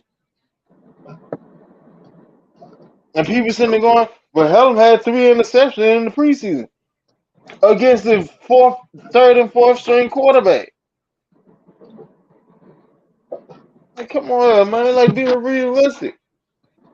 But again, I think you putting too much stock into certain stats that don't really equate because J.J. Watt got the sack.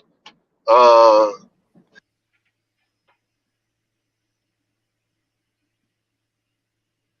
hell you talking about some J.J. Watt? You talking about the Falcons? I thought. I think he froze, Coach. What the hell? Yeah, Tony, I'm not shitting on the defense. I'm just no. I didn't say he was. I'm saying you're saying we're not going to be good because we're missing sacks. We have these, as you say. Hold on. Let me finish what I'm saying. It's not going to be good. I'm saying it's going to be middle of the pack. You just said earlier that we're not going to make it past the divisional because our defense is no good. That's literally what you said. Yeah, that's exactly what I said. Exactly. So if you let me finish, you will hear what I'm saying. I'm saying what I'm saying to you, bro, is I'm saying your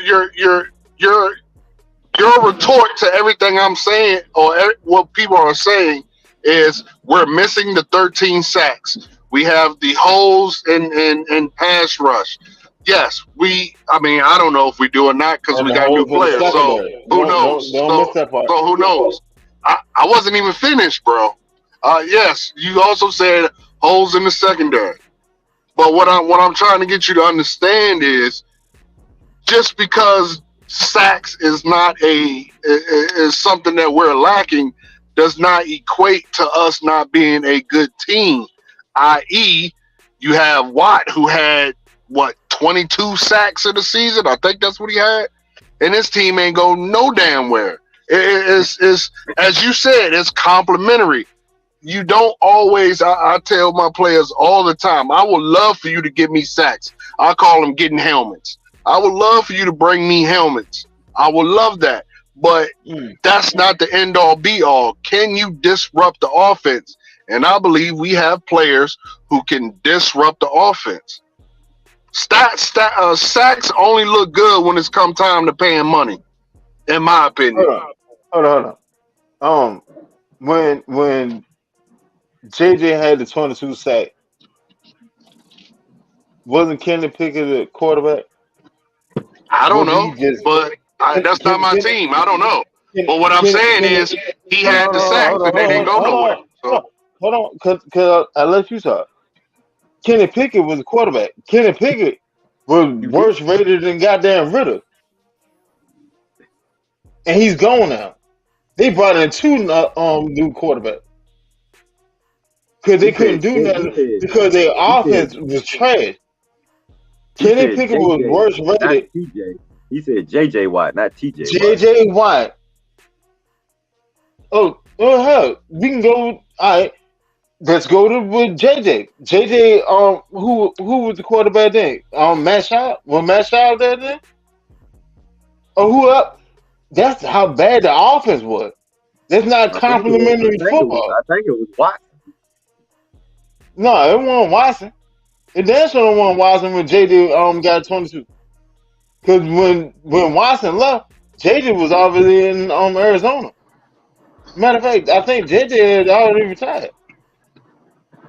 So yes, you're right, Winston. I think it was Sean. Yes, but my point what was the hold on no, because you try to make a point, so I'm responding to your point. The offense was trash, completely trash. There's a difference. If you have a good offense, you need to have a good defense to be able to make noise. That's complimentary football. Or if you have a top tier offense or a top tier defense and a middling something. But the defense, if I sit there and run up a whole bunch of points and my defense can't stop anything, then what? What's the probability? My offense is going to sit there and score another touchdown, or my defense is going to give something up? Now, as a Falcon fan, how many times have y'all all seen our defense sit and gave points up? Tonio, I'm not downplaying anything. It's about sitting there actually looking at what you have. All right, y'all. And on that note, we're gonna go ahead and wrap this up. We done went over the 3-hour mark. I see the next time we do the Waffle House, we're gonna pick back up this conversation on defense because we really gotta continue to dissect this. So we'll do that next time we do the Waffle House. I'm assuming we will get our our tampering punishment this coming week. So this week, Lord, I very tight. I could have sworn at the beginning of last week they said we were gonna have a decision. Now we don't have last week. Right. So if they happen to announce that this week, we'll come back and do a live and we'll chop it up on that. But we're gonna go ahead and check out. Before we go, I want to thank everybody in the chat for rocking with us tonight. I know it's a Sunday night. I know we got to get up early in the morning for work and everything. So thank y'all. I really appreciate it. Appreciate everybody that came on the panel. Winston, Red, Coach, Smitty for Smitty Sports Machine, and also William. So Red and also Winston, if y'all want to let everybody know they can find y'all at this weekend and plug your channels, please. Y'all know where I'm at. Red, Facebook, AtlantaBirdGang. Wednesday nights at 10, the eye test with Winston and my boy John. Saturday mornings at 11, Red and Real Sports Show, Facebook and YouTube. Appreciate you, Tidy, for having me. Appreciate you, Winston, for debating with me. I'll holler at you boys later. That's right. All right, and I'm Toddy here at Atlanta Bird Gang. You can find me on YouTube and also Instagram and also Facebook. Winston, take us home, please, my G.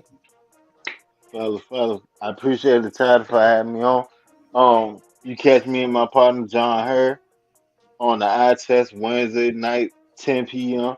Eye test Facebook group and page, Atlanta Bird Gang, all through that, all day, every day, man. It's been a pleasure. I appreciate y'all, fellas.